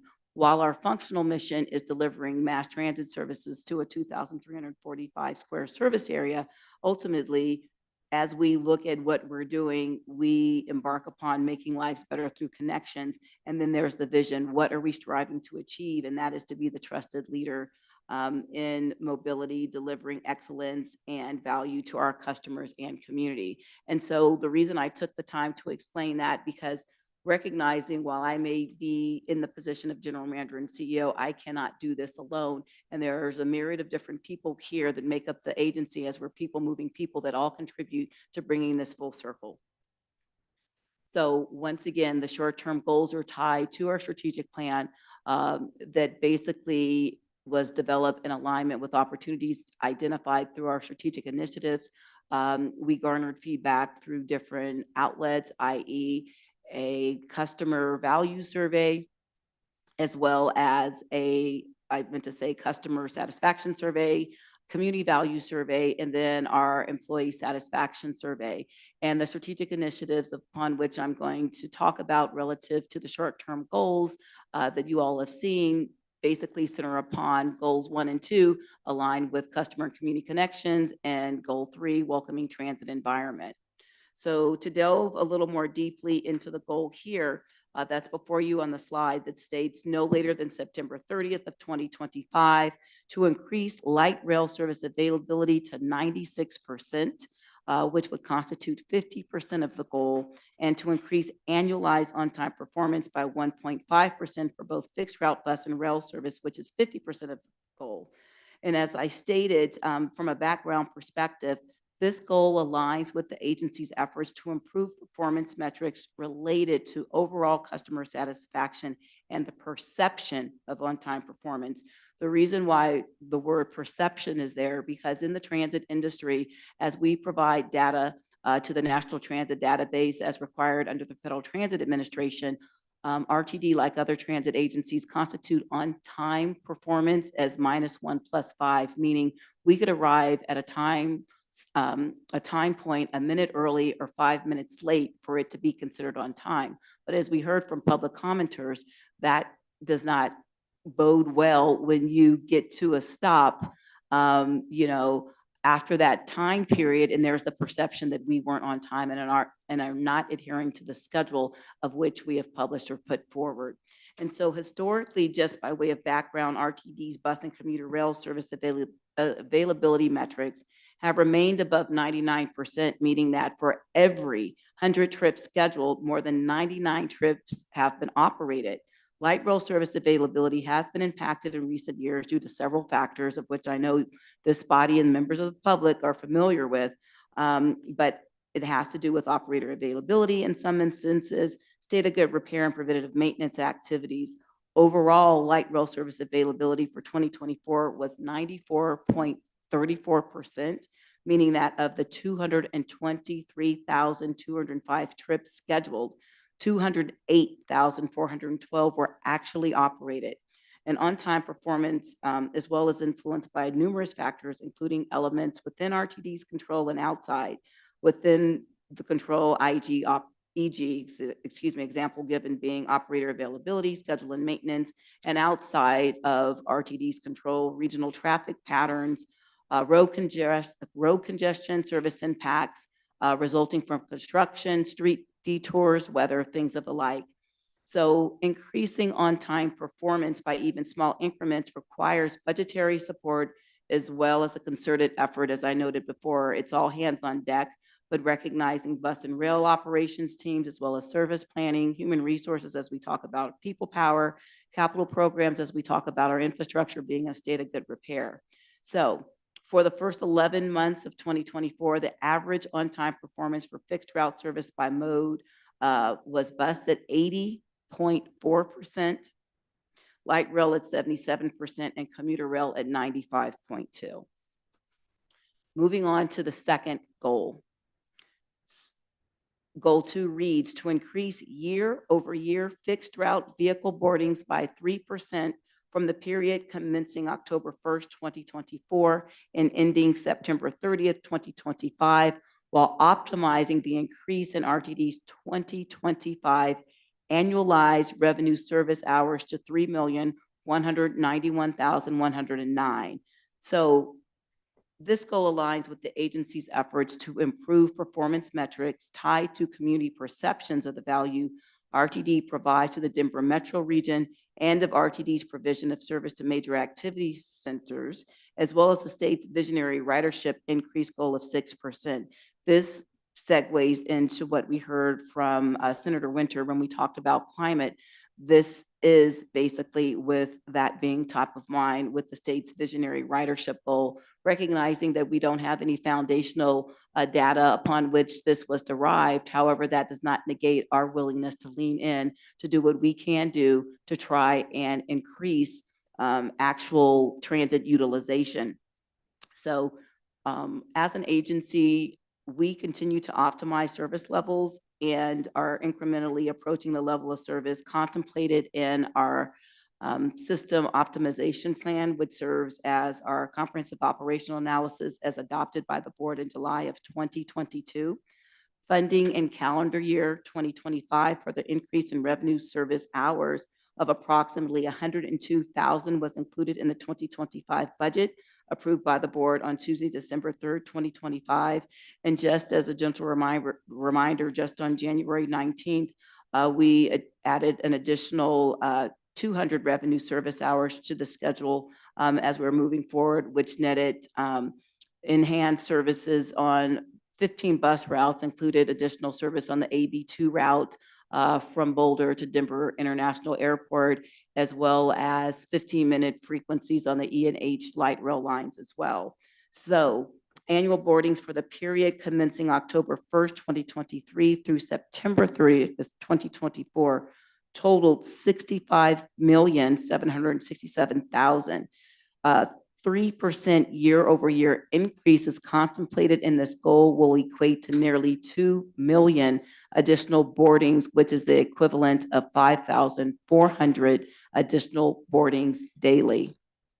Moving forward to short-term goal 3, which is to increase customer survey responses by 4% from calendar year 2024 to calendar year 2025 in relation to questions pertaining to customers' perception of A, feeling safe and secure while waiting at stops or stations, and B, feeling safe and secure aboard vehicles. Now, this goal aligns with agencies' efforts to improve performance metrics related to customers' perceptions, attitudes, and opinions of personal safety and security. Customer excellence surveys were conducted in 2024 and indicated that 55% of bus and rail customers felt personally safe and secure while waiting for fixed route transit vehicles, and 62% of bus and rail customers felt personally safe and secure while aboard vehicles.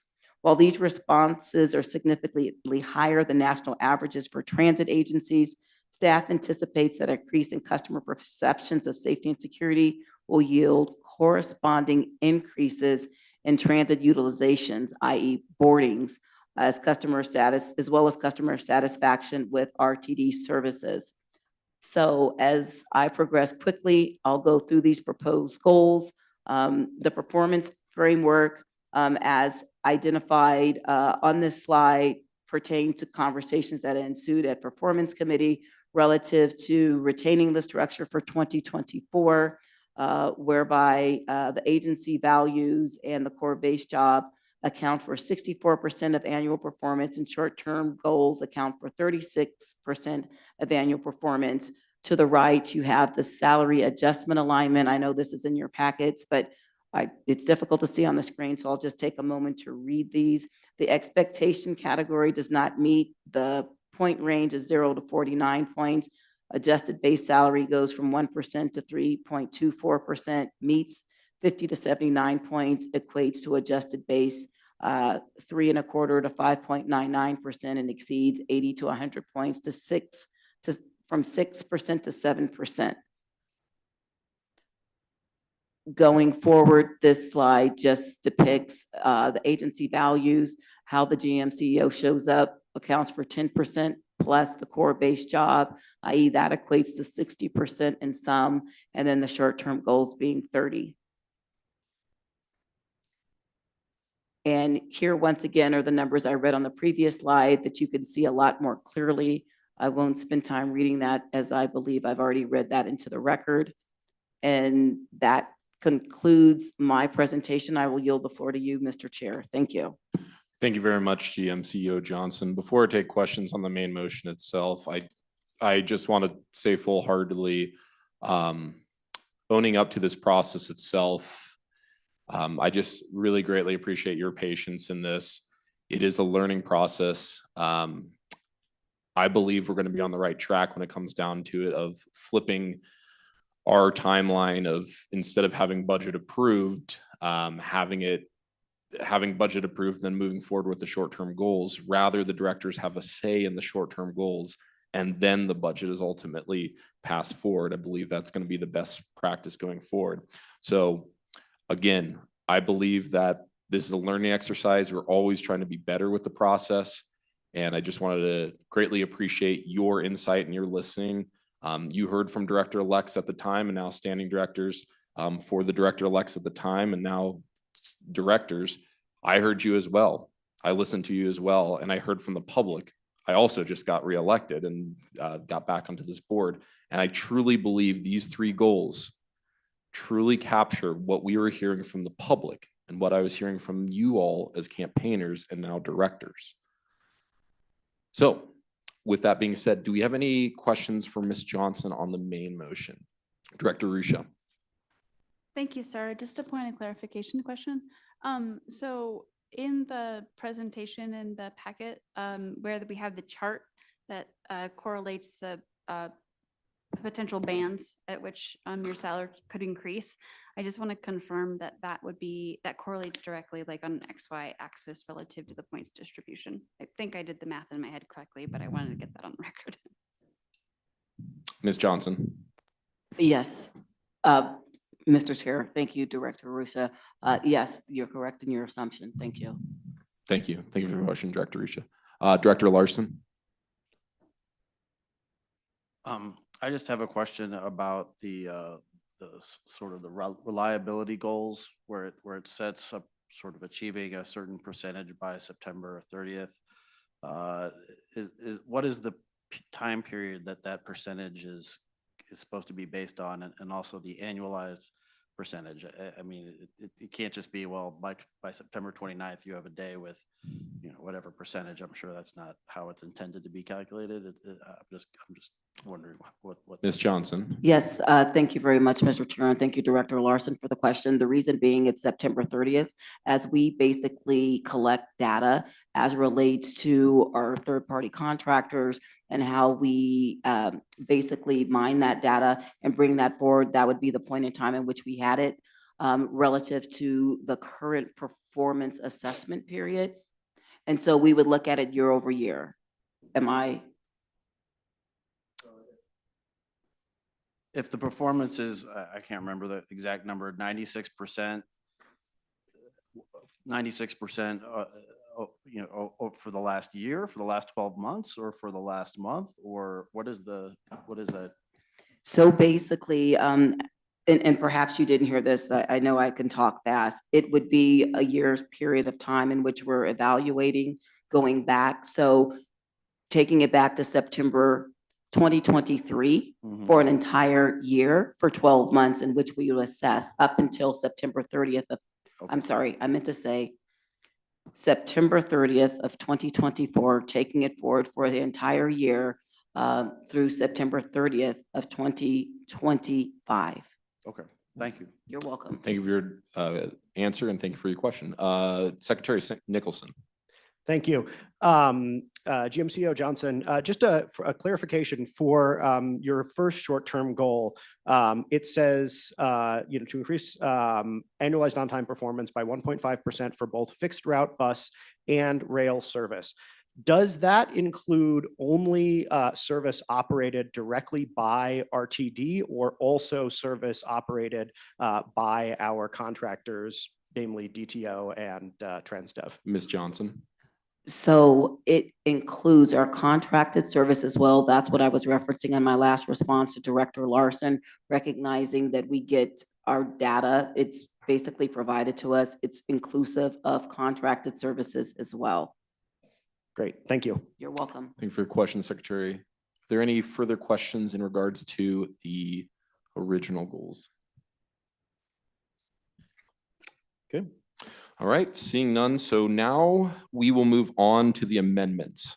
So for public transparency, we'll go through this, through the submitted amendments in the following order. I believe this order is going to be the most efficient.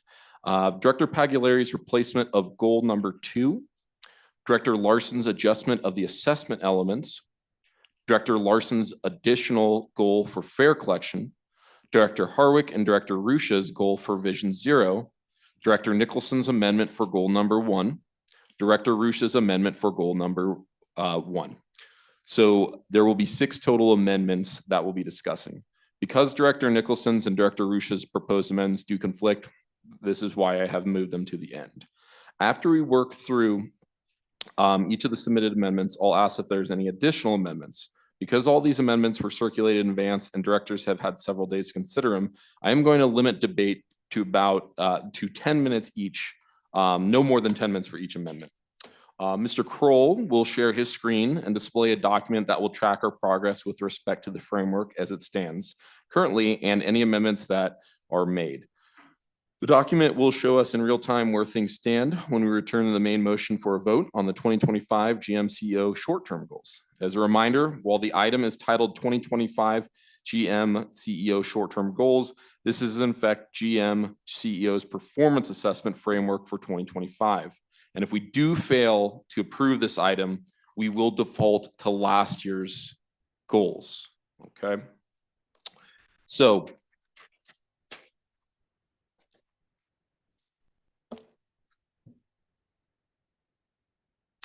we're moving on. The first proposed amendment, attachment B of the packet, Director Pagliari's has moved that the language of goal number 2 is replaced with the following language. To achieve total vehicle boardings of 69,562,000 during the period of October 1st, 2024 and ending September 30th, 2025, where the percentage goal achievement is calculated from a baseline of 66,307,000 boardings. Director Pagliari, can you confirm this motion? This is Director Pagliari. Thank you, Chair. Yes, I confirm. Excellent. Is there a second? Second, Ruscha? I heard Banker first. And Ruscha third. Before we move on to discussion, I am actually going to give it to Director Pagliari first. Could you give us a quick 30-second, 1-minute synopsis of the amendment itself? Yes, I will keep it as quick as I can. Thank you, Chair. Basically, the goal is to set a little bit more ambitious ridership than proposed in the original goal of increasing fixed route vehicle boardings by 3%. This is just roughly about 5% increase calculated over a slightly different baseline. We basically came to this with looking at how we were doing last year and then how our other agencies are doing, our peer agencies, and wanted to put something slightly more ambitious so we could get back to what those, the similar post-COVID, specifically talking about ambition towards post-COVID recovery to pre-COVID boarding numbers. And that's kind of where we established on this one. Thank you. Thank you for Director Pagliari. I'll take my chair's privilege and ask my question actually first for you. In regards to the term peer agencies, we at RTD, or at least we as the board itself, haven't necessarily recognized these agencies that you listed as peer agencies. I'm just kind of coming to the conclusion of why we chose these agencies as kind of our baseline, or potentially as areas where we want to look at as a model. Do you have an answer for that? Thank you, Chair. Yes, great question. So peer agencies is kind of an objective term, and I understand that. Specifically, I think included in the agenda packet was an explanation of some agencies considered peer agencies, including San Diego, Salt Lake City, Austin, Houston, Sacramento, Dallas, Seattle, Minneapolis, Phoenix, and St. Louis. And there's a few reasons that I've included these, mostly for similarities to service provided. For example, light rail services combined with bus services, or perhaps commuter rail services in similar sized metro populations. Thank you. Ms. Johnson. Yes, I just have a point of clarification I'd like to ask of Director Pagliari. Recognizing it says peer agencies, but then listed you have San Diego area transit combined. Which specific transit entities are you referencing? Because there are several within San Diego.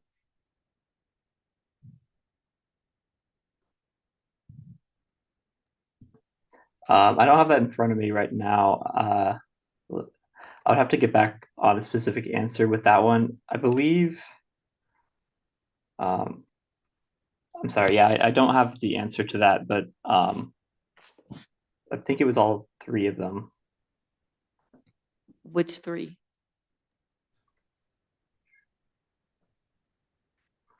And the reason I'm asking the question, I'm not trying to trip anybody up, but I need to understand from various vantage points, because there's San Diego MTS, Metropolitan Transit Service. We also have North County Transit District.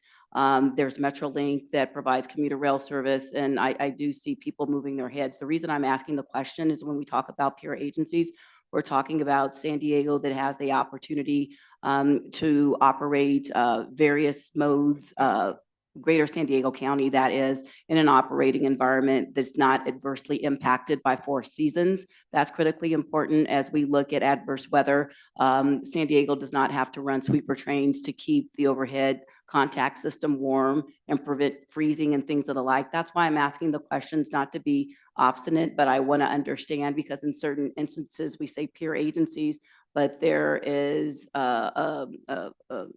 a cohort of agencies, and I just want to understand as we talk about deeming what is peer. To the point the chair raised, there's peer agencies used for a myriad of different factors, whereas RTD is the only intermodal transit agency in the area. And so I just thought that for discussion purposes, I just wanted to understand. Thank you. Thank you very much, Ms. Johnson, and thank you, Director Pagliari. Yes, the questions that will be proposed potentially with each of these amendments is really just a better understanding for our CEO and GM of, again, where did we come with some of these numbers? So thank you for your answer, and thank you for your questions. I saw Director Buzik's hand up first. Thank you, Mr. Chair, and thank you, Director Pagliari, for this amendment. 2 questions. How did you land on 5% as opposed to any other percentage? And secondly, when you calculated this baseline, you went out of your way to not include major maintenance projects suppressing boardings. However, a number of those projects are still ongoing, and there may in fact be residual boarding effects even after those projects have been completed, based on the perception of riders that those things are not completed and they're just off that system. So How do you address those things? Director Pagliari? Yeah, I don't want to say arbitrary because it's not. The baseline was calculated from 3 months last year, and then extrapolating that out and then expecting 5% growth on top of that. And I'm sorry, I lost you on the second part of your question. Could you remind me what you were asking? Yeah, the first question was, why'd you land on 5%? Where'd that come from? How did you calculate that? Let's see. So that's a great question. It was kind of landed because it was it was kind of a middle point between some other directors that I had individually talked to and heard and got kind of consensus from of where they wanted the ridership and the boarding numbers to be. And it was basically a compromise that wasn't too ambitious, but I felt that could be achieved, especially looking at the objective peer agencies. And I tried to, I was just trying to make a list of peer agencies that showed similar services specifically, so we could kind of get a sense of like how they were able to recover and if how we might be able to recover as well. Director Busick? Yeah, I'll just say thanks for that. I appreciate that. I can't support this for a number of reasons. First of all, peer agencies, as a very wise person once said, when you've seen one transit agency, you've seen one transit agency. Secondly, I can't support something where a number's pulled out of thin air, and that's what we're going to shoot for. And I guess finally, it doesn't seem very well thought out. You really struggle to answer the questions on an amendment that you should really be completely informed about. Thank you. All right. Moving on, see Director Larson's hand. Thank you. I worked with Director Pagliari on that amendment somewhat, and I'll try to help answer some of those questions. First of all, the San Diego agencies were the San Diego Metropolitan Transit System and the North County Transit District. So those were the two agencies there. And just in response to the weather in San Diego, it's true that they don't really get snow and like we do here, but they also have their own issues like heat and rail buckling and things like that we may not have as much of. Every transit agency is indeed different, but they all have challenges. Back to the calculation of those numbers. It's true. We picked the last 3 months of data that we had where the coping panels project and also we knew the downtown rail project weren't happening simply because we thought that we knew the coping panels project would not be returning again this year, and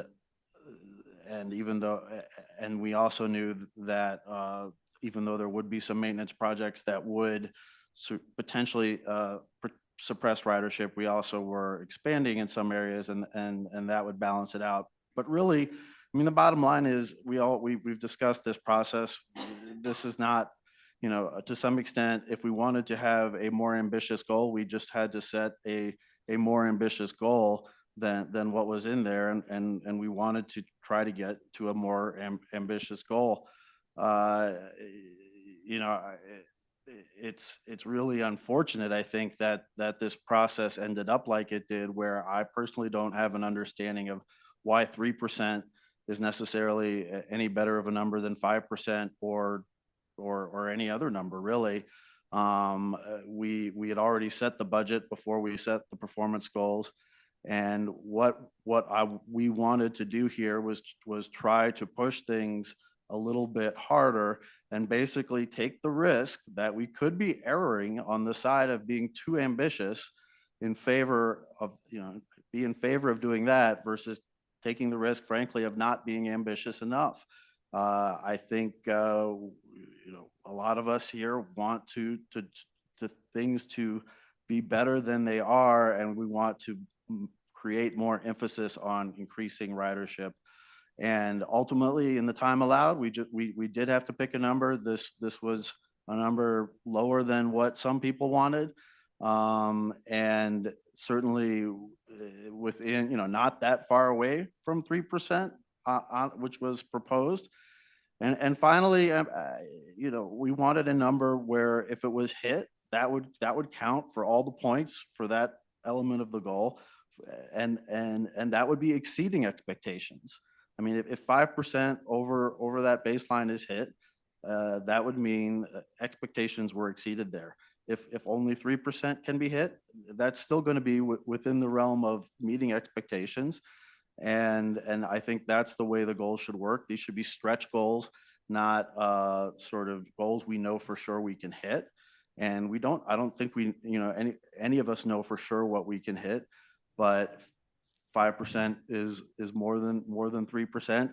And even doing all that, I mean, I respect that no transit agency is the same, but I do think we have to look at our peers, and we have not recovered as well from COVID as our peers. And I think we have to take that into consideration.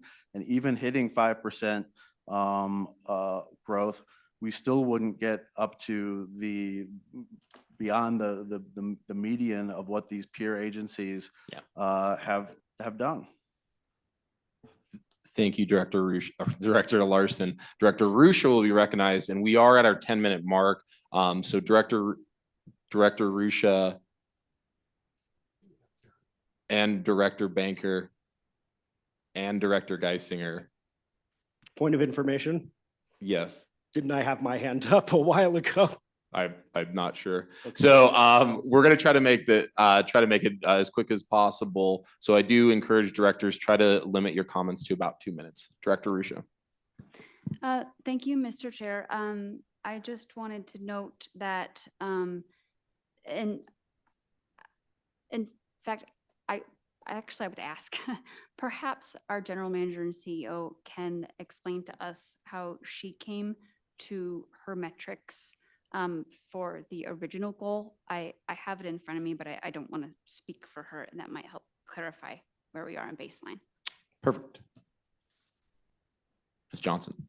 Thank you very much, Mr. Chair. As I was indicating in my previous statements relative to what we had budgeted, as we know, we are a labor-intensive organization. It's all based upon people power. We're not merely just talking about operators. We're talking about different elements. When one delivers service, first you start with the schedule. The schedule helps inform how many vehicles you need. When we talk about vehicles, we're talking about individuals that can maintain those vehicles, individuals that can dispatch vehicles, individuals that could operate vehicles. From the vehicle calculation, you then determine how many people that you need, and you go forward with that. So relative to where we are, that's how we came up, and there is a stretch relative to what it is associated with what I have presented with the support of staff going forward, because there's a myriad of different factors that come into play. As you are aware, we do anticipate doing phase 2, 3, and 4 of the downtown rail replacement project. That's a critical factor. Don't know at this juncture, recognizing that we do have an active solicitation on the street for a progressive design build contract. That will come into play as we have to make adjustments, more or less, that probably will take place, I would say, in the summer months into the fall. So those are the different ancillary impacts as we move forward, but this is all geared toward revenue service hours and the cost per revenue hour and what has been derived relative to the percentage that was put forward. Thank you. Director Rusha, one more. I just wanted to offer just a piece of information. I pulled it, and so annual boardings from October 1, 2023 through September 30th, 2024 totaled 67,767,000. And I would also just add that when we talk about performance metrics, we challenge ourselves. We want to measure against ourselves. And while Director Pagliari did talk about other peer agencies, the motion itself is our own performance. And so I just wanted to kind of remind folks that we're talking about our own performance, and the difference between the baseline is negligible. Thank you. Director Banker.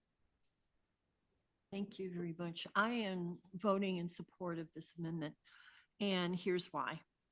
First of all, if you go to the budget book, which I always like to read, on page 65, it shows that we've got 10% that's already been put into this year's budget to increase service. But here are the reasons why I actually think 5% is a low number.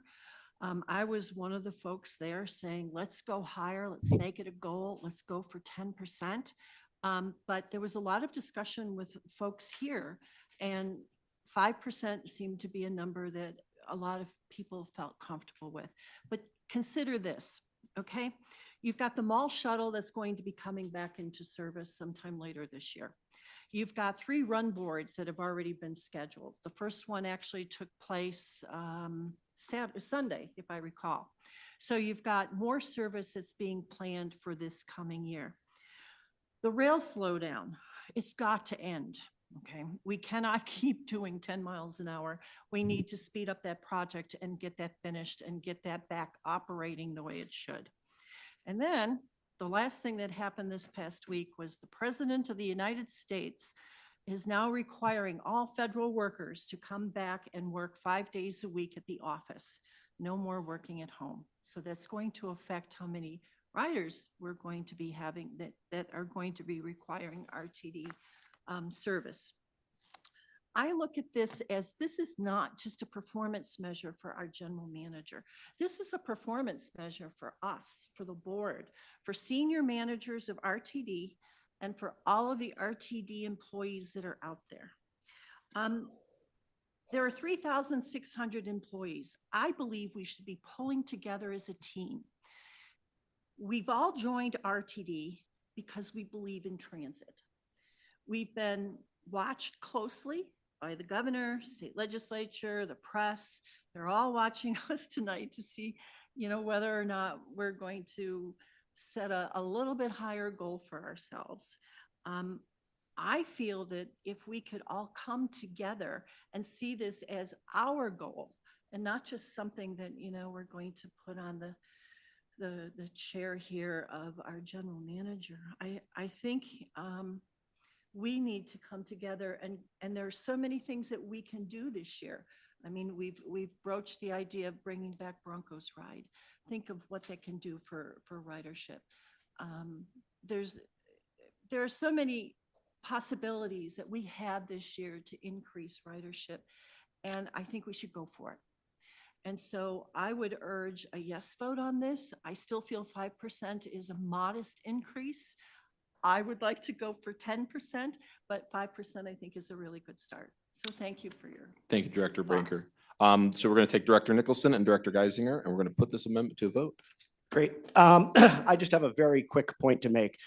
So I pulled up the 2025 budget that this board last year approved. And in that budget, we had $1,233,611,000 in operating expenses for 2025. For 2024, we had $1,040,849,000 in operating expenses.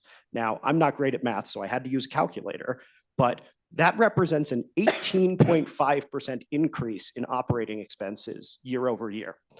We're asking for I'm saying Director Pagliari is asking for a 5% increase in ridership based on that 18% increase in operating expenses. I am a strong supporter because that seems quite reasonable to me. Thank you very much, Secretary. And finally, Director Geisinger. Thank you very much. I don't find 5% to be too high. I think it's not unreasonable, but I have some other problems with this, and I hear what others are saying. I think setting some high goals is something we need to be doing. But the boardings are a lagging indicator, and the goal that our CEO suggested to us. Looks at the leading indicator, which is returning revenue service hours. I haven't looked at it real recently, but I looked at it before, and I think the number she came up with is the number that was based on what we budgeted in terms of revenue service hours, and we have started returning those in January. So I think that's an important piece to keep. And I also agree with the point that Director Busick made, which is if we pull out all the dates that don't have maintenance in them, it's not exactly, we're going to continue to have maintenance issues. As Deborah said, we have more of the downtown loop maintenance to do. We're still working on the slowdowns. I don't disagree with what everybody's saying, but I guess I find some problems with what's been given to us. And I recognize, we changed it last year, so we weren't coming up with goals, but at the end of the year, because it was rushing too much, getting 7 new board members really brought it back to rushing again. I'm looking forward to the retreat and, really some of the ideas that people have brought in about, setting the goals when we budget. But I do have some concerns with the way this has been brought. Thanks. Thank you, Director Geisinger. All right, we are now going to take the vote. Again, I'll read the language, Director Pagliari is an amendment to achieve total vehicle boardings of 69,562,000 during the period from October 1st, 2024 and ending September 30th, 2025, where the percentage goal achievement is calculated from a baseline of 66,307,000 boardings. I will do a roll call vote. Director Banker, Yes. Director Busick, No. Director Catlin, No. Director Chandler, Yes. Director Geisinger, No. Director Guchenritter, Yes. Director Guzman, No. Director Harwick, Yes. Director Larson, Yes. Secretary Nicholson, Yes. First Vice Chair O'Keefe, No. Director Pagliari, Yes. Director Risha, Yes. Second Vice Chair Whitmore. No. And I am a no, but I do see we have 8 votes, so this will pass. Okay, moving on. I'm going to try to make this more efficient for us and actually remind everyone the 10 minutes. So attachment C of the packet, Director Larson has moved to adjust the relative weighting of the assessment elements to the overall performance assessment score. Short-term goals account for 50% of the annual performance assessment. Agency values accounts for 10% of the annual performance assessment, and core base job accounts for 40% of the annual performance assessment. Director Larson, can you confirm the motion? I confirm. Excellent. And is there a second? I'll second. And Nicholson is the second. 30 seconds to a minute, Director Larson, on anything you would like to mention? Yes, I'll just say that with this, I'm trying to move the performance framework more over to the quantitative objective measurements. I think we can be confident that increased ridership and increased reliability and most of the other goals, whether all the amendments are approved or not, most of them are quantitatively based. And I think that seeing that's what we know will benefit the district, the people who ride, and the taxpayers who pay for this. The subjective portion that is based on basically the opinion of the 15 of us here. Some of us, I think, who've done this before last year have, I guess, an idea of what exactly those questions or elements of that will sum up to those measurements will be. I haven't seen exactly what they'll be this year. So really, it's hard for me to know at this point whether or to what degree they will address what I think are sort of most relevant for the CEO/GM's job performance. So I'm just trying to just sort of shift back to the 50% for the objective measurements that had been in contracts not so long ago, and try to put more emphasis on the quantitative measurements. Thank you, Director Larson. So I am going to try to limit again to our 10 minutes. I see Director O'Keefe and then Director Catlin. Thank you, Mr. Chair. I'm going to speak for just on all the amendments. but I'm going to try to do it quickly on this one. This is the one amendment I'm going to support. I want to explain why. I don't think we should underestimate how upset our ridership base is, our taxpayers, and our other stakeholders with how we're performing. RTD wasn't like this before. In Fast Tracks, there was enthusiasm around the build out. And I'm not saying that the pandemic caused it all, but that excuse is in the past. We need to start shooting for excellence in all of our activities. This is, I believe, a microcosm of a broken assessment system and a planning system. And we're going to fix that this year. So this is the last year. And in fact, we're going to fix it at the beginning of the year. So we're talking about new goals in a few months, not next year. So I would rather have the debates over the performance of the CEO be in that context. I am not ignoring the fact that we have some other tools this year while we're working through this process. As a member of the Finance and Planning Committee, I will be bringing amendments to reset spending to achieve objectives. I think that is a clearer path in my mind. I understand what everyone else is arguing for, and frankly, on their own, I can't argue against any of them.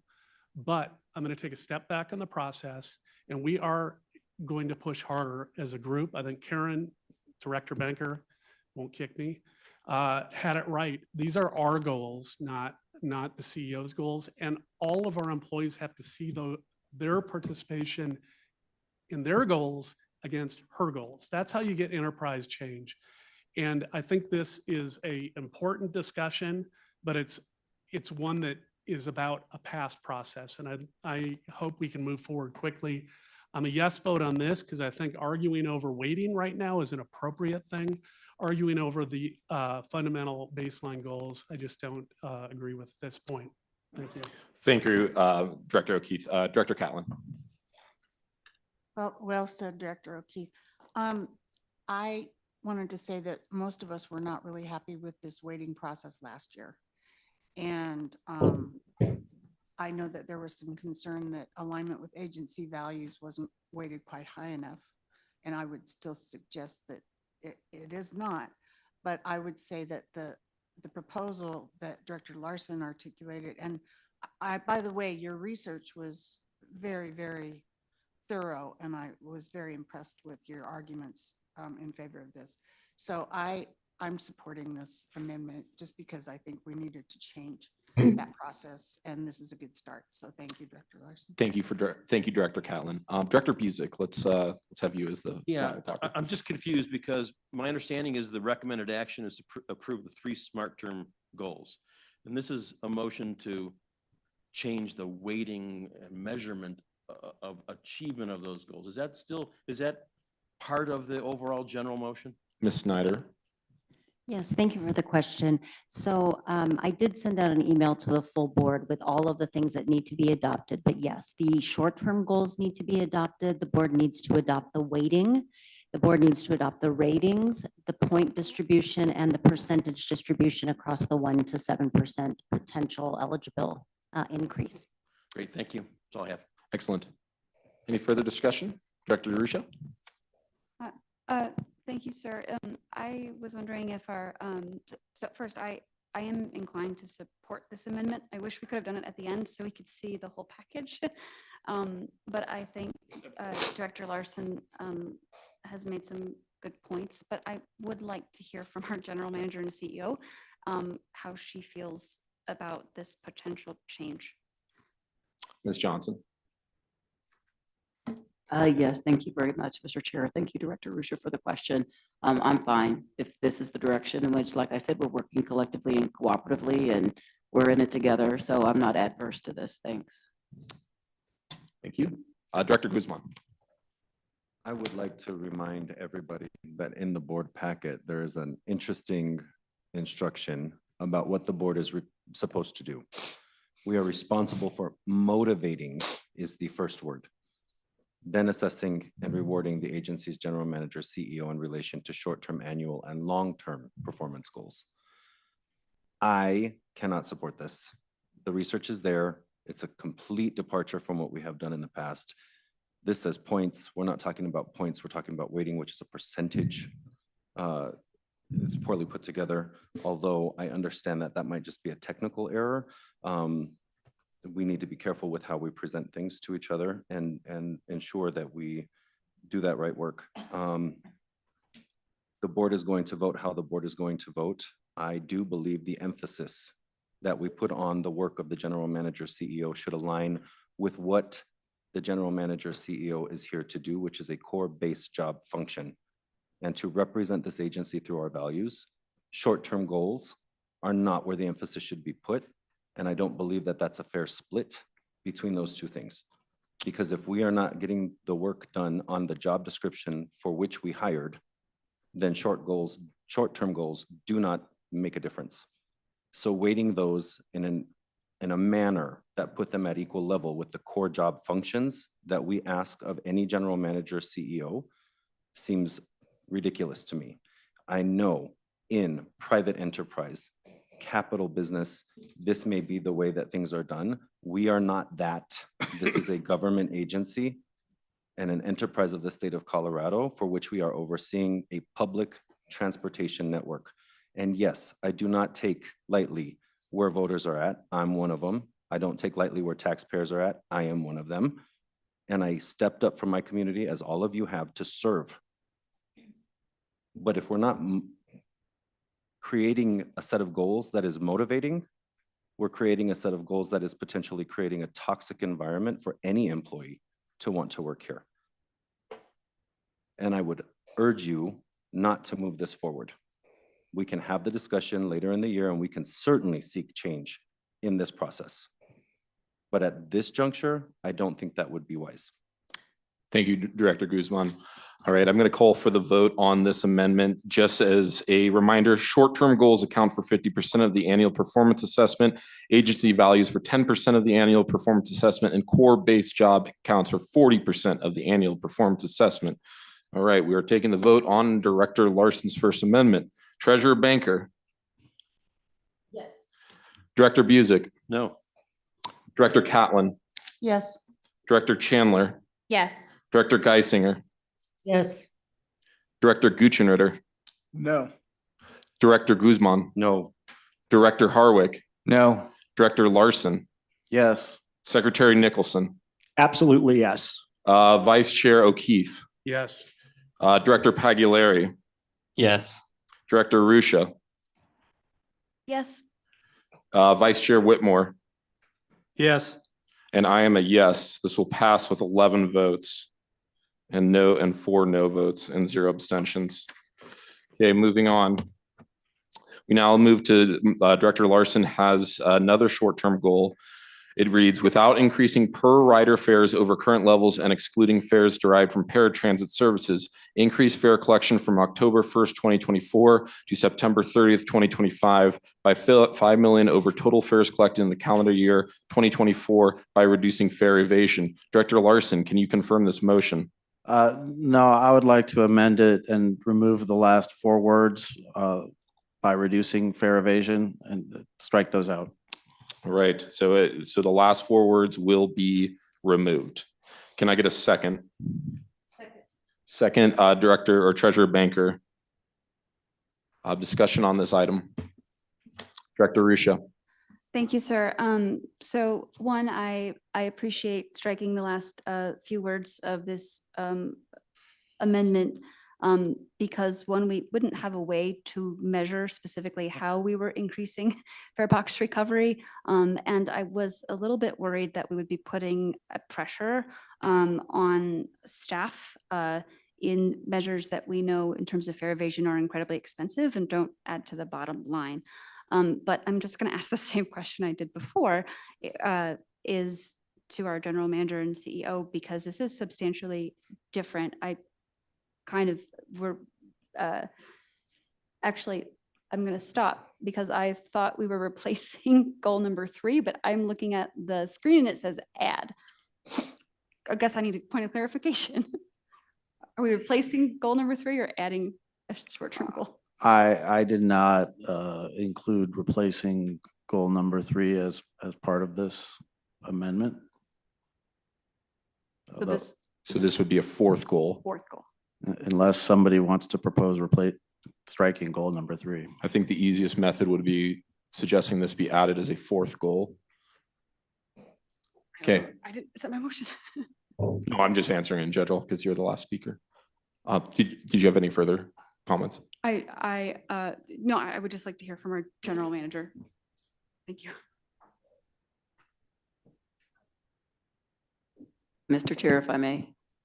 Yes, sorry, Ms. Johnson. So yes, Director Ruscia asked to hear from me. So as we look at the amendment as written, we're talking about increasing fare collection by $5 million. Trying to ensure that I have an understanding of what we're trying to solve for. Recognizing public transportation is heavily subsidized, and I get that we're stewards of taxpayer dollars, but it's not lost on me as well that most interactions that occur with our frontline operators are caused by a fare dispute. So I'm just trying to understand as we move forward, because we don't have a closed system, the expectations that are associated with this as we move forward, because I unilaterally can't do this quite naturally. And as I'm taking this in, trying to garner a better understanding of the expectations relative to what this is. I do see supporting information that's outlined, talking about funding and things of the like. But as we know, our revenue sources, 70% come from sales and use taxes, 20% roughly by federal dollars, federal formulaic dollars and some grants, and then roughly 5% is fare box recovery. So I provide that just to garner a better understanding what we're trying to achieve going forward. And I don't discount the importance of being a good fiduciary. I want to state that, but I'm trying to understand what's the intent with the goal. Director Larson. Thank you. Yeah, I would like to try to answer some of those questions. I didn't propose this goal because I wanted to try to increase fares or do away with any of the discounted or free fare programs that we have. It specifically precludes that, nor am I sort of imagining that $5 million would significantly change our revenue picture. Rather, I think of this goal truly as a security measure. I recognize there's already a security related goal proposed, but to me, that goal, that survey has a lot of questions. And I was hoping to try to have sort of a more ambitious approach to addressing security. I mean, basically my view is that RTD has a major fare evasion problem. Fares just really are not enforced hardly ever in my experience. I don't see it happen almost ever. And I believe that that's consistent with a lot of other people's experience. And that sends the message that as soon as somebody gets on the bus or train that the rules don't matter, that yeah, you're supposed to pay your fare, but wink, wink, nudge, nudge, you don't actually have to most of the time. We just don't think it's important enough to enforce enough. So I want us to try to make a small move in the direction of reducing our tolerance of fare evasion and a move to try to make this a higher priority and to try to reverse this trend. And that part of that, I mean, I think there's different ways this goal could be achieved. Certainly increasing ridership ought to increase fare revenues. And a lot of it could be achieved simply by achieving all or some of the ridership growth goals that we have. And some may say, well, this will cost more than it's worth to do more fare collection. I think it builds on itself as more people become aware that fares are collected. They will just pay the fare as a matter of course, just to avoid the hassle. And also to me, if someday we do want to go to the public and ask public for more tax dollars to hopefully enhance service, create a better service, I think we ought to be prepared to answer the question, why aren't we doing more to collect the money that our riders owe us before we go back and ask for more money? And, you know, I have a bunch of math behind why it really, even 5 million, if there's any significant ridership increase, that will cover a lot of that on its own. And it really only amounts to collecting fares from 1 to 2% more of our boardings each day. And that's why I proposed it. It might be hard to achieve. I don't know if all the resources have been planned at this point, but once again, I think it is worth aiming higher and erring on the side of higher expectations. And I think at the end of the day, even this is a small risk to take to try to start the process of making it clear to our riders that you're obligated to follow the rules on RTD. Thank you, Director Larson. So I have Director Banker, Busick, Nicholson, Geisinger, and Chandler. We have to limit it to a minute. I got to keep you guys moving. I'm sorry. Director Banker. I urge a yes vote to this. Right now, our fare box recovery per the budget, again, on page 50, shows that fare box recovery is scheduled to be 4%. And right now, they're assuming we're going to be collecting $57 million in fares. If you add $5 million to that, we're only going then from technically 4.2% to 4.6% fare box recovery. And then just a reminder, back in the olden days, the fare box recovery was required by the state legislature to be 20%. So I think the small amount is a step in the right direction. Thank you, Treasurer Banker. Director Busick. Thanks. I had some questions, but I'll just make some comments. Once again, Director Larson, thank you for your comments. It just drives home, even though you withdrew those last 4 words, this is all about fare evasion. And it doesn't provide any guidance as to how you make people pay the fare. Do you want a bus driver to confront a non-paying person? Do you want our operators to be assaulted? That's what happens when they do this. Or do you want to hire hundreds of new people to try to increase our fare collection by $5 million, which again seems to be a number pulled out of thin air? Thank you, Director Busick. Or Secretary Nicholson. Yeah, very quickly to respond to Director Busick. It is not, as I understand it, our job to figure out how to do GM CEO Johnson's job. It is our job to set metrics and then say, please find ways to reduce fare evasion. Please find ways to increase, fare box recovery. I don't want to be doing that job, and I don't think we should. The second thing I'll point out very quickly is in GM CEO Johnson's original proposed goals, I'm looking at them here, she suggests nearly 2 million additional boardings as her original goal for what was originally for the increased boardings goal.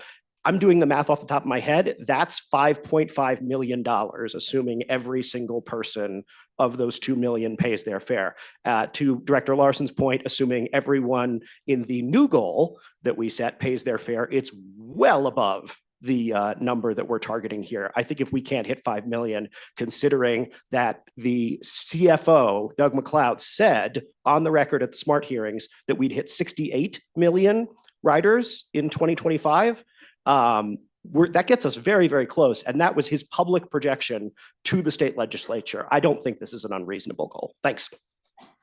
Thank you, Secretary Nicholson. Director Geisinger. Thank you. More than any of these others, I think this one's really ripe with the possibility of unintended consequences. As Director Baker said, the legislature removed the fare box recovery requirement, and that was at the recommendation of the accountability committee that had been appointed by the governor and the legislature and met for over a year. And came up with a set of recommendations. One of them was to get rid of the fare box recovery requirement.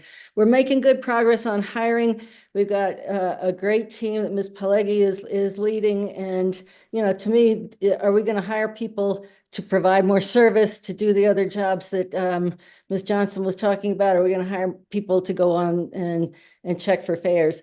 $5 million, and I know you kind of said this too, Director Larson, but $5 million is, to me, you know, if we got over $1 billion budget, this really isn't worth a focus of our CEO. And, you know, fine, let's spend some time and talk about it. But there are just too many potential unintended consequences. One more thing, when Director Lubau was on the board, she talked about her friend's son, who said that a lot of the young tech guys made a game out of when we were checking for fares. They'd get on the light rail, and if they saw someone coming through to check for fares, they'd buy a ticket on the mobile app real quick. So there's just a lot of pieces to this that I would urge a no vote, and let's look at this later. Thank you, Director Geisinger.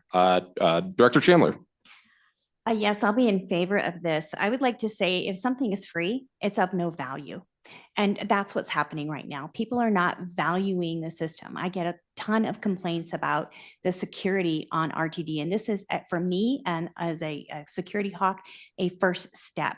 And also, I agree with Director Nicholson. When the McDonald's CEO had the worst outbreak of E. coli based on onions that was beyond his control, right? He's the CEO of McDonald's. He has no control over the onion situation. Within a month, he was able to correct that problem. And I bet today you probably would go to McDonald's. We have a problem. We need a CEO who can fix that problem. It is not up to us. It's up to us to set the direction and the goals. And I believe this is at least a first step. Thank you. Thank you, Director Chandler. All right, prior to taking the vote, I just have to reiterate, we have to be cautious of this idea of unintended consequences, especially when these amendments, just be cautious of it. That's me as an individual director with this. Ambitious on the surface, but ultimately is up to us as the directors to vote. So let's put the vote to it.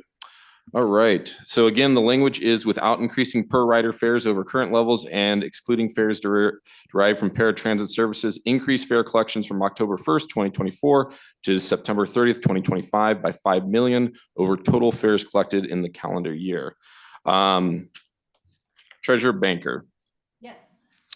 Director Busick. No. Director Catlin. No. Director Chandler. Yes. Director Geisinger. No.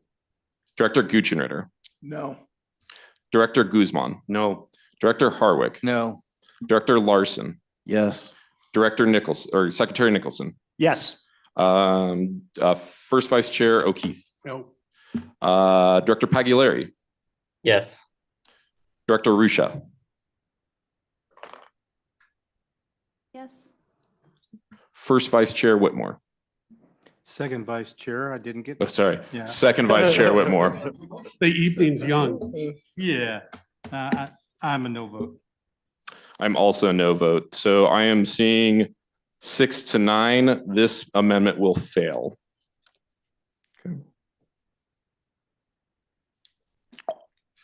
Okay. All right, moving on. Next amendment, attachment E of the packet. Directors Harwick, seconded by Director Rusha, has moved to add the following short-term goal with the corresponding integral weighing. No later than October 31st, 2025, present a comprehensive Vision Zero action item to the RTD Board of Directors and the public commence in accordance with resolution number 015 series 2024. 50% of the goal identified at least 2 comprehensive Vision Zero strategic initiatives that are new or innovative to RTD to be implemented or launched no later than Q2 of 2026. At least 1 strategic initiative will aim to increase ridership through encouraging model shift by reducing barriers to to access 25% of goal. So to access 25% of goal. Apologies, I've been teaching students since 7 a.m. At least 1 strategic initiative will aim to eliminate traffic fatalities or serious injuries within RTD's operations and infrastructure, 25% of goal. Besides the part of me rudely interrupting and saying I've been teaching students since 7 a.m., as noted, we have Directors Harwick and Rusha. Can the 2 of you confirm the motion and second? We're going to amend. You will amend, okay. Yeah. What? Am I good? No, I'm just saying it's not amending it because it hasn't been offered, but sorry, go ahead. Okay, I'm gonna strike the first paragraph, paragraph 1, which will require a Vision Zero action item. and AKA a full plan by October 31st of this year, which is the end of the GM CEO's performance period, and substituted with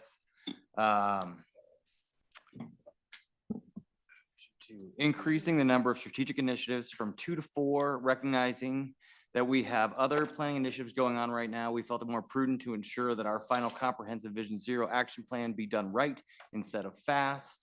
But as evidenced by 18 months of stakeholdering and previous board discussions on the topic, there's a myriad of options to choose from to advance this goal, of which we have full faith and confidence that our GM and CEO and her team will implement board policy, and we will all collectively find success at the end of this performance period. Thank you so much.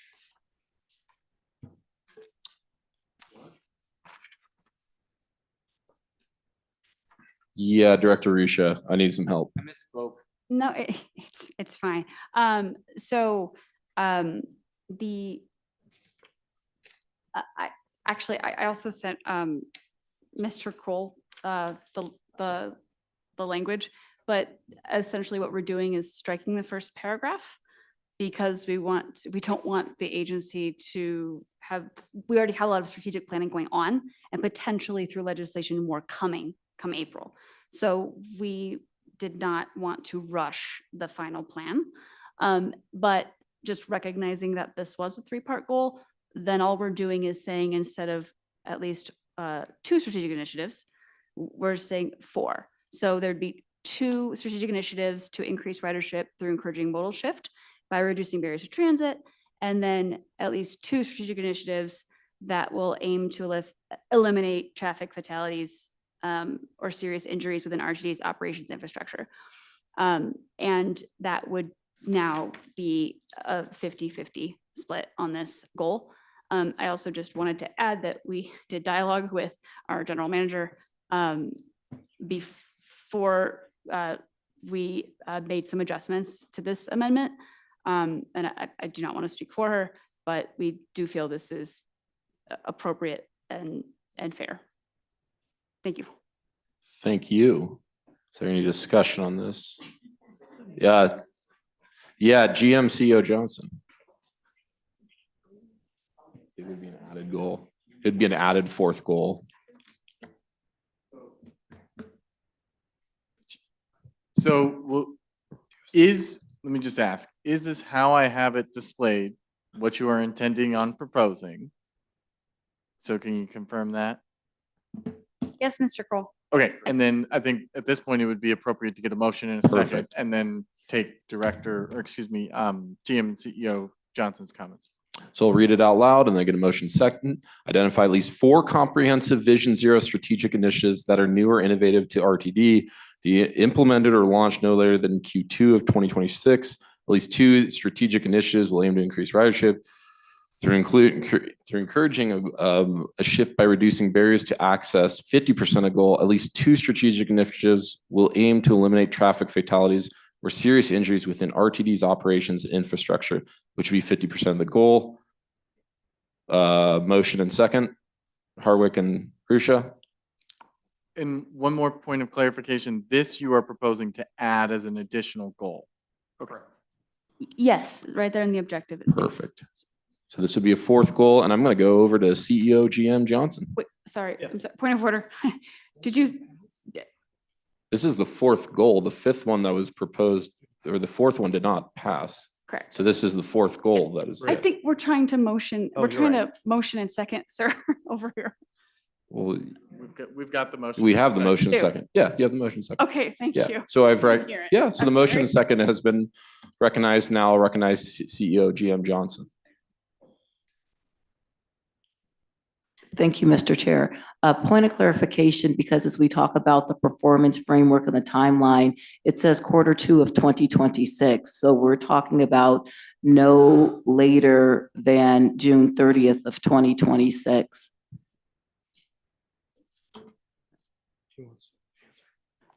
Thank you, Mr. Chair.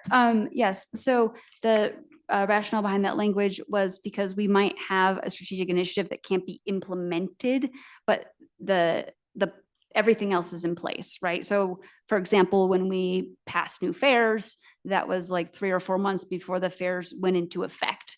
And that was simply to give you and your team, especially if there was a budgetary consideration, some flexibility on an implementation date, to be fair. Thank you. CEO GM Johnson. Yes, thank you for the clarification. Thank you, Mr. Chair. Thank you for the clarification. But I would suggest if we're talking about a SMART goal, it'd be difficult to assess whether or not I achieved it. So it needs to be a twofer relative to identifying a date certain when I would identify at least 4 comprehensive Vision Zero strategic initiatives. Okay, I got Director Busick. Oh, sorry. No, I'm just saying, Perfect. Busick and then Chandler. Yeah, I think that makes sense. And I think the way you do that is you keep the first section no later than October 31st, 2025, identify at least 2 comprehensive Vision Zero goals, yada, yada, and go on from there. So that it actually is a 2025 goal, not a 2026 goal. Yes, CEO if I GM may, I Johnson. would say October 15th, recognizing our performance schedule. Because if I did the 31st, I wouldn't be able to do a self-assessment and we wouldn't be able to complete it prior to the end of 2025. Excellent. Director Chandler. Actually, that was my point, is Okay. that this particular discussion point is outside the scope of the performance timeframe. Hmm. So it's unachievable in the metrics that we are asking her to get up. So I cannot support it with that particular timeframe. It needs to be within the scope of what we're trying to determine within the timeframe. Because if it's a percentage of the goal, that doesn't jibe with what we just did. Excellent. I think we need to amend the amendment. So you'd have to amend your amendment. Well, you would pull your amendment in theory. No, you can amend it. You could make a motion Okay. to amend to add the language around Secondary the date. Right. Just as Director Busick had identified in his comments. Yes, Director Risha. Sorry, Director Harwick is the one who made the motion, and Director Harwick under Robert's rules can actually just amend his language without us going through the process of amending an amendment and voting. That's why I was yielding the floor to my colleague. Director Harwick, I'm assuming. Yes, I will I amend this to identify at least 4 comprehensive Vision Zero strategies that are new or innovative to RTD to be implemented or launched no later than October 15th, 2025.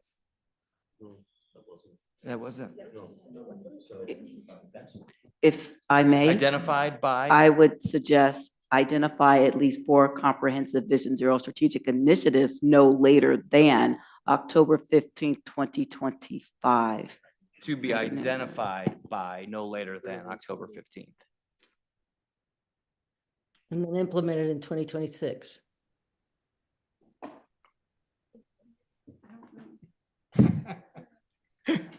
Perfect. All right, Director Harwick.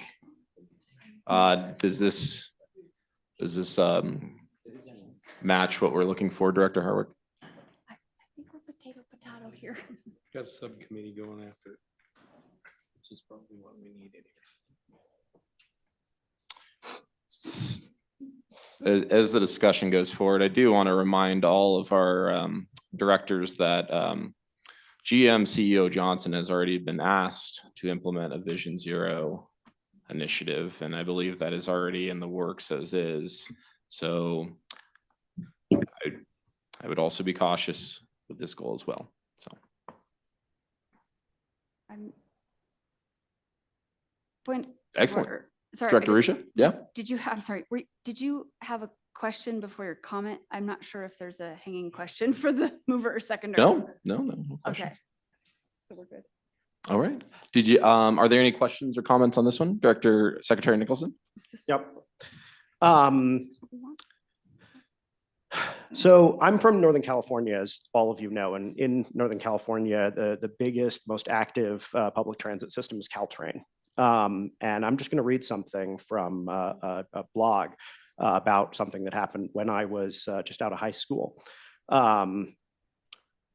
One of the mothers in my congregation at the time, Betham in Palo Alto, where I also went, witnessed one of the suicides from her car at the Caltrain station in Palo Alto. She told her rabbi, Rabbi Janet Martyr, who in turn told her congregation. A teenage girl was crawling on all fours toward the train track pit, then back away from the tracks, then back toward the tracks, then away from the tracks, then back again, back and forth, back and forth. By the time the woman realized what was happening and started to respond, the girl was gone and the massive double-decker fast-moving train had screeched into the station. Nearly a dozen Palo Alto teens died that way. Finally, the city of Palo Alto put a security guard there. The guard succeeded in wrestling some 18 more teens off the tracks. Then finally, technology offered a solution: insurmountably high-set fences and surveillance cameras. This happened only a couple of years after I graduated from high school. I had friends who lost friends from that. This is a hard problem to solve, but there are things that we can actually do to address it. And we owe it to the people who have died and the people who will die if we don't do more to deal with it. Thank you. Any other comments or questions on this amendment? Or any further discussion? Director Chandler. I would just like to say that I respect CEO Johnson to come up with solutions. I don't think that that's something that we should prescribe her in doing. And I think this is just so rushed and overworded. I will be a no just because of that. I believe she has enough experience and directive. I think what you're saying is a tragedy. But I also think that there are solutions other than us prescribing something. And as Director Bouquet, Chairman Bouquet said, these are already things that she must do. So I'm going to be a no vote because I do think that the unintended consequences are something that we don't need to discuss any further. Okay. If there's no further discussion, then I'm going to call the vote again to identify, well, it's on the screen. I'll save us some time. This is the motion itself, or excuse me, the amendment itself. Treasurer Banker. Yes. Director Busick? Yes. Director Catlin? No. Director Chandler? No. Director Geisinger? Yes. Yes? Yes. Or yes, okay. Director Guccianritter? No. Director Guzman? Yes. Director Harwick? Yes. Director Larson? Yes. Director or Secretary Nicholson? Yes. Vice Chair O'Keefe? No. Director Pagliari? Yes. Director Rusha? Yes. Vice Chair Whitmore? Yes. And I am a yes. It will pass with 11 aye votes and 4 no votes. All right, folks, we got 2 more. So 1 each from Directors Nicholson and Rusha. They do conflict. Given the time we've all had to consider the proposals in advance of today's meeting, I'm hopeful that the directors might have potentially found some common ground. We will begin with Director Nicholson's. And Director Nicholson's reads, no later than September 30th, 2025, to increase light rail service availability to 96%, 50% of goal, and to increase annualized on-time performance for fixed route bus to 83%, which would be 20% of the goal, for light rail to be 83% and 20% of the goal, and for commuter rail to be 96%, 10% of the goal. Director Nicholson, can you confirm this motion? There's an updated version on the screen in front of you. Excellent. We love to see it. So no later than September 30th, 2025, to increase light rail services. Thank you.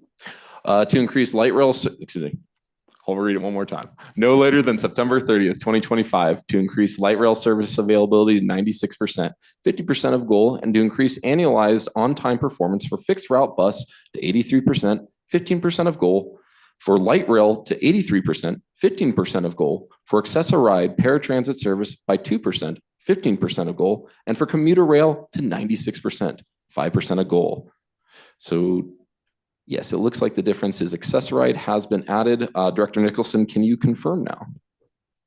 I can confirm. Excellent. Do we have a second? Second.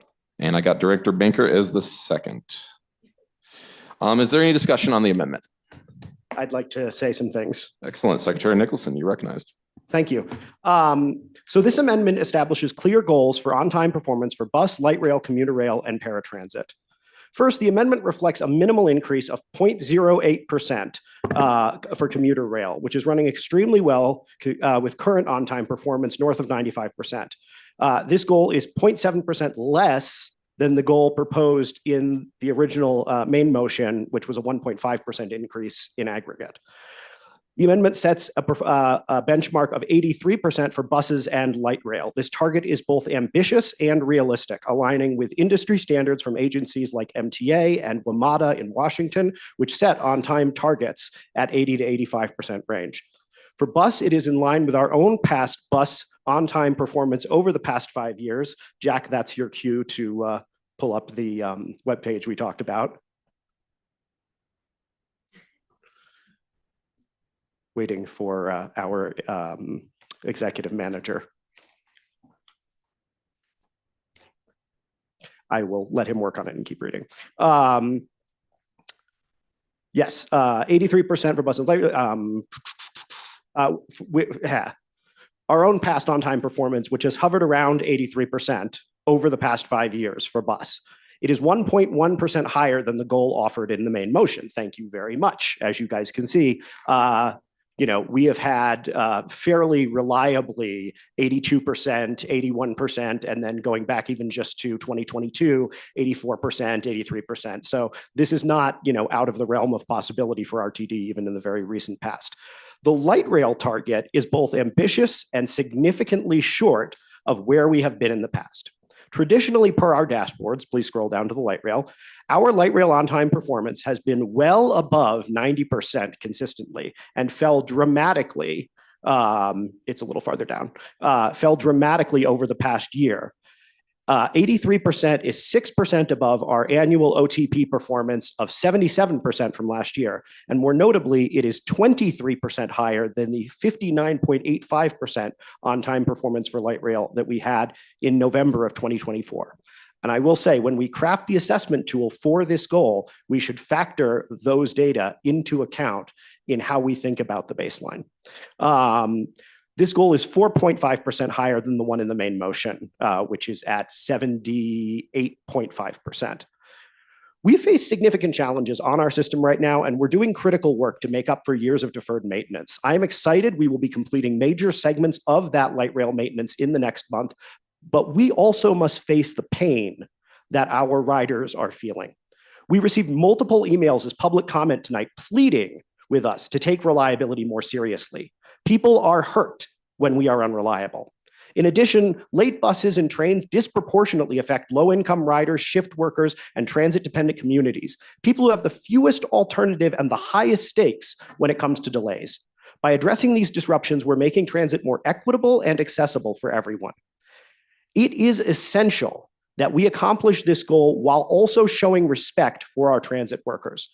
I trust GM CEO Johnson to accomplish this by ensuring the schedule matches our ability to run service, not by forcing our transit workers to do the impossible.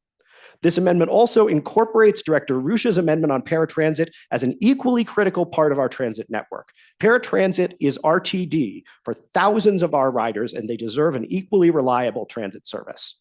Riders are desperately frustrated by the failure of buses and trains to come on time. We must act decisively to respond. I ask you to support this amendment. Thank you. Thank you, Secretary Nicholson. Director Chandler. I'm in support of this. I am very excited that the Access-a-Ride has been added. I do think that the most vulnerable people are the ones that we should serve the best, and that is those that are dependent on the mobility that RTD brings them. So I am excited to see that as an increase, as a breakout point in this amendment. Thank you. Thank you, Director Chandler. Director Busick. Thanks. I'm just again struggle with the numbers coming out of thin here, but also the Access-a-Ride thing. My understanding is that of all of these different services, that is one through which we do some scheduling that uses a third-party vendor. We don't have total control over how that operates. And if we have issues with a third-party vendor that affect the metric, how do we rate her on that? CEO GM Johnson. Thank, excuse me. Thank you very much, Mr. Chair. Thank you, Director Busick, for the question. Yeah, I was going to seek some clarification relative to availability, recognizing that paratransit does not work like fixed route service, recognizing the parameters as prescribed for complimentary paratransit service in compliance with the ADA of 1990. Basically, it states relative to on-time performance, but when we talk about availability, we are reliant upon individuals to deploy vehicles, some of which are done by a contractor, could be done by a third-party cab company and things of the like. So can you enlighten me as to what you actually mean by availability? Secretary Nicholson? Sure. I am actually going to punt this question to Director Rusha because I added that language as an adaptation from the language in the amendment that she had proposed. So I assume she knows dramatically more than I do about why. Director Rusha? Well, I did play Powerpuff football, but I did not know that Director Nicholson was going to change his proposed language. The two amendments were going to be run separately. So I'm processing because I didn't know this language was going to be up here. I guess, I don't know if I'm answering the question that you posed, but what I can say is that most trans agencies, this is standard, measure OTP for Access-a-Ride by a pickup time. The other metric, which is equally important, is drop-off time. And so with this language, we're talking about the pickup time, and we actually do have really good metrics with our Access-a-Ride pickup time. We don't have I was not going to run my final amendment after a conversation with our general manager, just because of some of the things that Director Busick had raised. So I apologize if I'm talking in circles. I didn't know the football was getting punted to me. I would be okay personally if we removed the Access-a-Ride portion of this goal, because I know that our general manager and CEO and our team are working on improving metrics and oversight.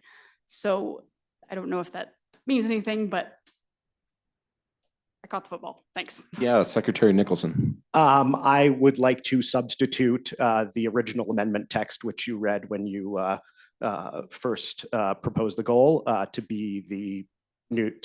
Yes, I would like to substitute the original amendment text to be the motion. Thank you. That's getting updated. I can tell you what it is, if that's helpful. Yeah, that'd be great. Just cut out the for Access-a-Ride paratransit by 2% and 15% of goal. And then change the percentages to, gosh, let me see how I did that. It was 20, 20, and 10. Okay. Thank you. Director Chandler? I'm okay with that because I understand the nuances, but I do think that we really need to obviously take into account what is happening with Access-a-Ride. That is one of the biggest complaints that I receive. And it's not only Access-a-Ride, but it's all of the mobility for those that are in needing of those services. So I'm okay with it, but I would ask that we would address this continuation in other committees and in other ways so that that doesn't get left behind. Perfect. We have the OSS chair for it, so. Excellent. Any further discussion on this item? Okay. Seeing none, I will call the vote for the amendment that is on the screen no later than September 30th, 2025 to increase light rail service availability to 96%, 50% of goal, and to increase annualized on-time performance for fixed route bus to 83%, 20% of goal, for light rail to 83%, 20% of goal, and for commuter rail to 96%, 10% of goal. Okay, I will do the roll call. Treasurer Banker. Yes. Director Busick. Nope. Director Catlin. Yes. Director Chandler. Yes. Director Geisinger. No. I heard no. Director Guchenritter. Yes. Director Guzman. No. Director Harwig. Yes. Director Larson. Yes. Secretary Nicholson. Yes. Vice Chair O'Keefe, No. Director Pagliari, Yes. Director Rusha, Yes. Vice Chair Whitmore. No. I'm also a no, but the amendment will pass 9-6. All right.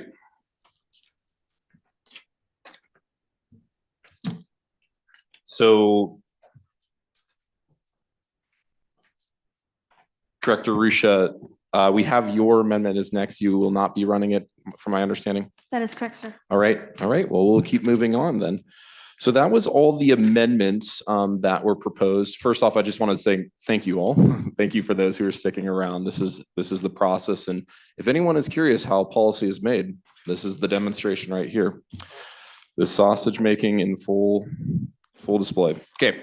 So we're going to move forward. So if I recall, and feel free, directors, to step in, we did have it where of the 5 amendments that were proposed,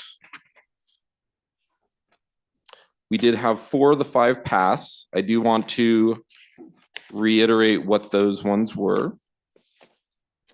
Sorry about that. Let me get my. Larson 1, yes. Larson Yep. 2, no. Just clarifying, sorry. So I had Director Pagliari's replacement of goal number 2. I had Director Larson's adjustment pass. Director Larson's adjustment of the assessment elements pass. Director Larson's additional goal for fare collection did not pass. Director Harwick and Rusha's goal for Vision Zero did pass. And then Director's amendment for goal number 1 did pass, with the final Director Rusha's amendment being pulled.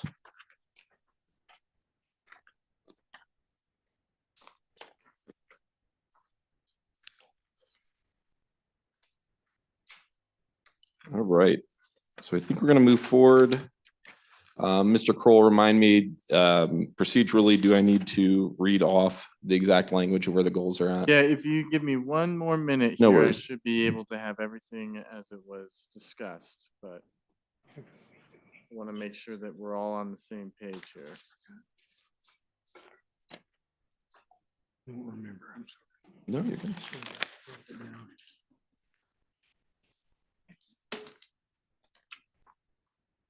Music and Guzman.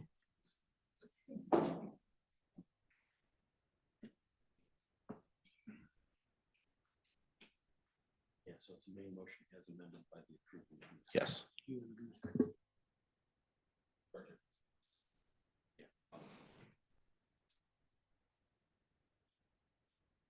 Can I speak on the main? Sorry.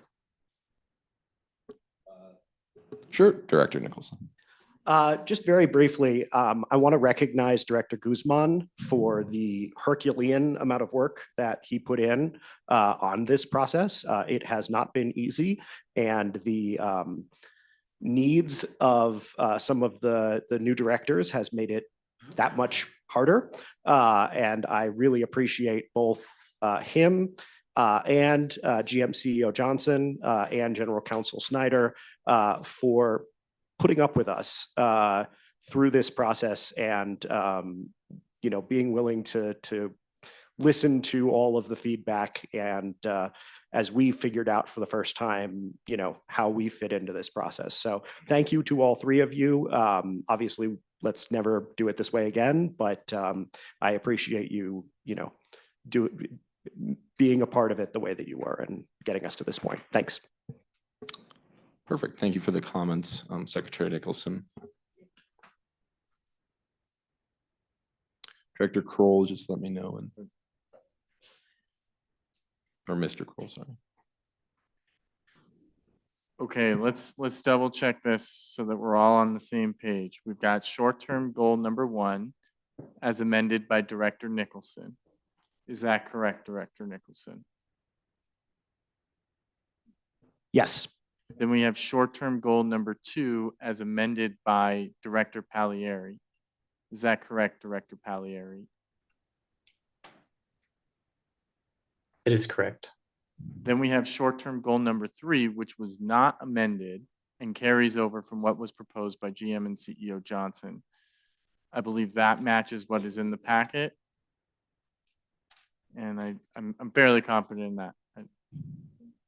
If not, the intent is to have it match what's in the packet, so everyone is on the same page. Then we have a short-term goal number 4, which was added by Directors Rusha and Harwick. Does that match what your intention is? Yeah. And then we have the assessment elements, the weighting of which is adjusted, and you can see in red on the far right there, what was proposed by Director Larson. Does that match? Yes. And then in addition, you have 2 other elements that are in your board packet, which I have not ported over, which are the points range distribution for the does not meets, meets, and exceeds expectations ratings, as well as the corresponding merit increases. As General Counsel Snyder expressed earlier, those are items that are also being approved as part of this action. There were no proposed changes to those, so I've not included them here. Thank you, Mr. Kroll. Yes, Secretary Nicholson. I'm going to do something that just because it got brought up, and I want to make sure, since nobody talked about the benefits of goal 3 and there was some question back and forth, I'm just going to make a motion to strike goal 3 because there's been some questions about whether or not it's a good security goal. I don't know if I personally don't think it's a very good security goal. We've got a couple extra goals now. I figure it was worth having a conversation about whether or not it's worth having in there. And I just figured I'd open it up to other people and, Second. Okay, I'm going to take the roll call then to strike goal number 3. Oh, sorry. Maybe just ensure there's some discussion first. Oh, yes. Yes, Director Risha. I would just like to hear from our general manager, her opinion, please. Thank you. Sure, CEO GM Johnson. So thank you very much, Mr. Chair. For those that may not be aware, I added that goal in because of conversations that ensued. So I'm amenable to whatever this body likes to do, because as I said early on, it's not going to stop me from ensuring that we're working collaboratively to create a welcoming transit environment, especially for those that are on the front lines, because there are other activities associated with that, and we'll still see the survey data and we'll still work towards it. So I'll yield the floor to you, Mr. Chair, to. Thank you. I'm actually going to take my chair privilege.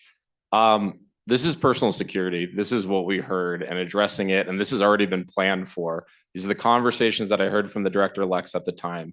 These are the conversations I've heard from constituency. Goal number 3 is acknowledging that we care about personal security and that is put in our CEO GM's short-term goals moving forward. We worked hard for it. When it comes down to adding it, I would be very disappointed, especially as someone who's hearing from a lot of constituents in regards to personal security. I feel striking this out will honestly not be acknowledging the need and want that, even if it's symbolic to our community, hearing that we are trying to make it more safe and more secure at our stops and stations. I am strongly against striking this out. Vice Chair Whitmore. So not more than about 10 days ago, we had a presentation at the SMART Act hearings with the Joint Transportation Committees at the state legislature. We had 2 topics that our staff did a wonderful job covering, beyond answering some pertinent questions. One was our general financial health, and CFO McLeod did a wonderful job on that. The other thing that was on the agenda and another wonderful presentation was our customer survey programs and what we've done to improve them and make them more thorough and more usable. And a great presentation from Mr. McKay, who's sitting still in the back of the room. And I just think it would be unwise to cut this now after we have really kind of ramped the program up, in my opinion, in a usable manner, and we'll continue to strive to do so. That being said, I'm sure CEO Johnson and Mr. McKay will continue one way or the other, but let's leave it alone tonight. Any other further discussion? Okay. So call the question in regards to this. Second. Okay. That would require 2/3 vote by the board. So we're calling the question on the original motion. Yeah. Okay. No, you're calling the question on the motion to amend at this point. Point of order. Can I just withdraw my motion? Yes. Okay, I withdraw. Thank Motion you. has been withdrawn. Okay, excellent. I appreciate the conversation though. Okay, so we have had a call to question with Busick as the movement. Director Guzman is the second, and it is the motion amended. So if I may. Yes, yeah. So at this point, the call to question, I believe, was made on a motion that has since been withdrawn. So now you're back to a vote on the main motion as amended. And unless there's any further discussion, you can proceed to a vote. Excellent. As said, are we good? Are there any any other comments? Yes, Director Guzman. Directors, you have done a fine job getting this to this point. I'm going to remind you, you now have a responsibility to follow through the rest of the year and get the rest of this work done through the performance committee. This was not fun, and we should never repeat this process again. But now you do need to take in thorough consideration, good notes, track work, and pay attention, because come October, we're not doing this again. You need to be ready to give me your results as performance chair, and I'm gonna be out to make sure that you are on track with this every time. There's my warning. That's how this is gonna be done, because you multiplied the work. So you're gonna be held accountable for it too. Thank you. Excellent. So again, are there any no votes? No vote here. Okay, I will do a roll call vote then. Again, we're doing the roll call vote for everyone to clarify on the original motion amended, originally moved by Director Busick and Director Guzman. All right, so I'll do a roll call vote. Treasurer Banker, Yes. Director Busick, No. Director Catlin, Yes. Director Chandler, Yes. Director Geisinger, Yes. Director Guccienritter, Yes. Director Guzman, Yes. Director Harwick, Yes. Director Larson, Yes. Secretary Nicholson, Yes. Vice Chair O'Keefe, Yes. Director Pagliari, Yes. Director Risha, Yes. Director Whitmore, Yes. and Director Bouquet. That is me. I will be a yes. So it passes 14-1. So again, as Director Guzman pointed out, I want to ensure this, and as also Director O'Keefe pointed out, make this quick. We're going to do everything possible because these are our goals, and we're going to make sure that we're supporting our CEO and GM. This has been an active discussion. It's been a difficult discussion. It's been a long discussion, but now folks are aware of how policy is made. So this is the learning lesson to us all. Report of director activities. Seeing none. Other matters. Seeing none. Motion to adjourn. So moved. Director Risha, have a great night.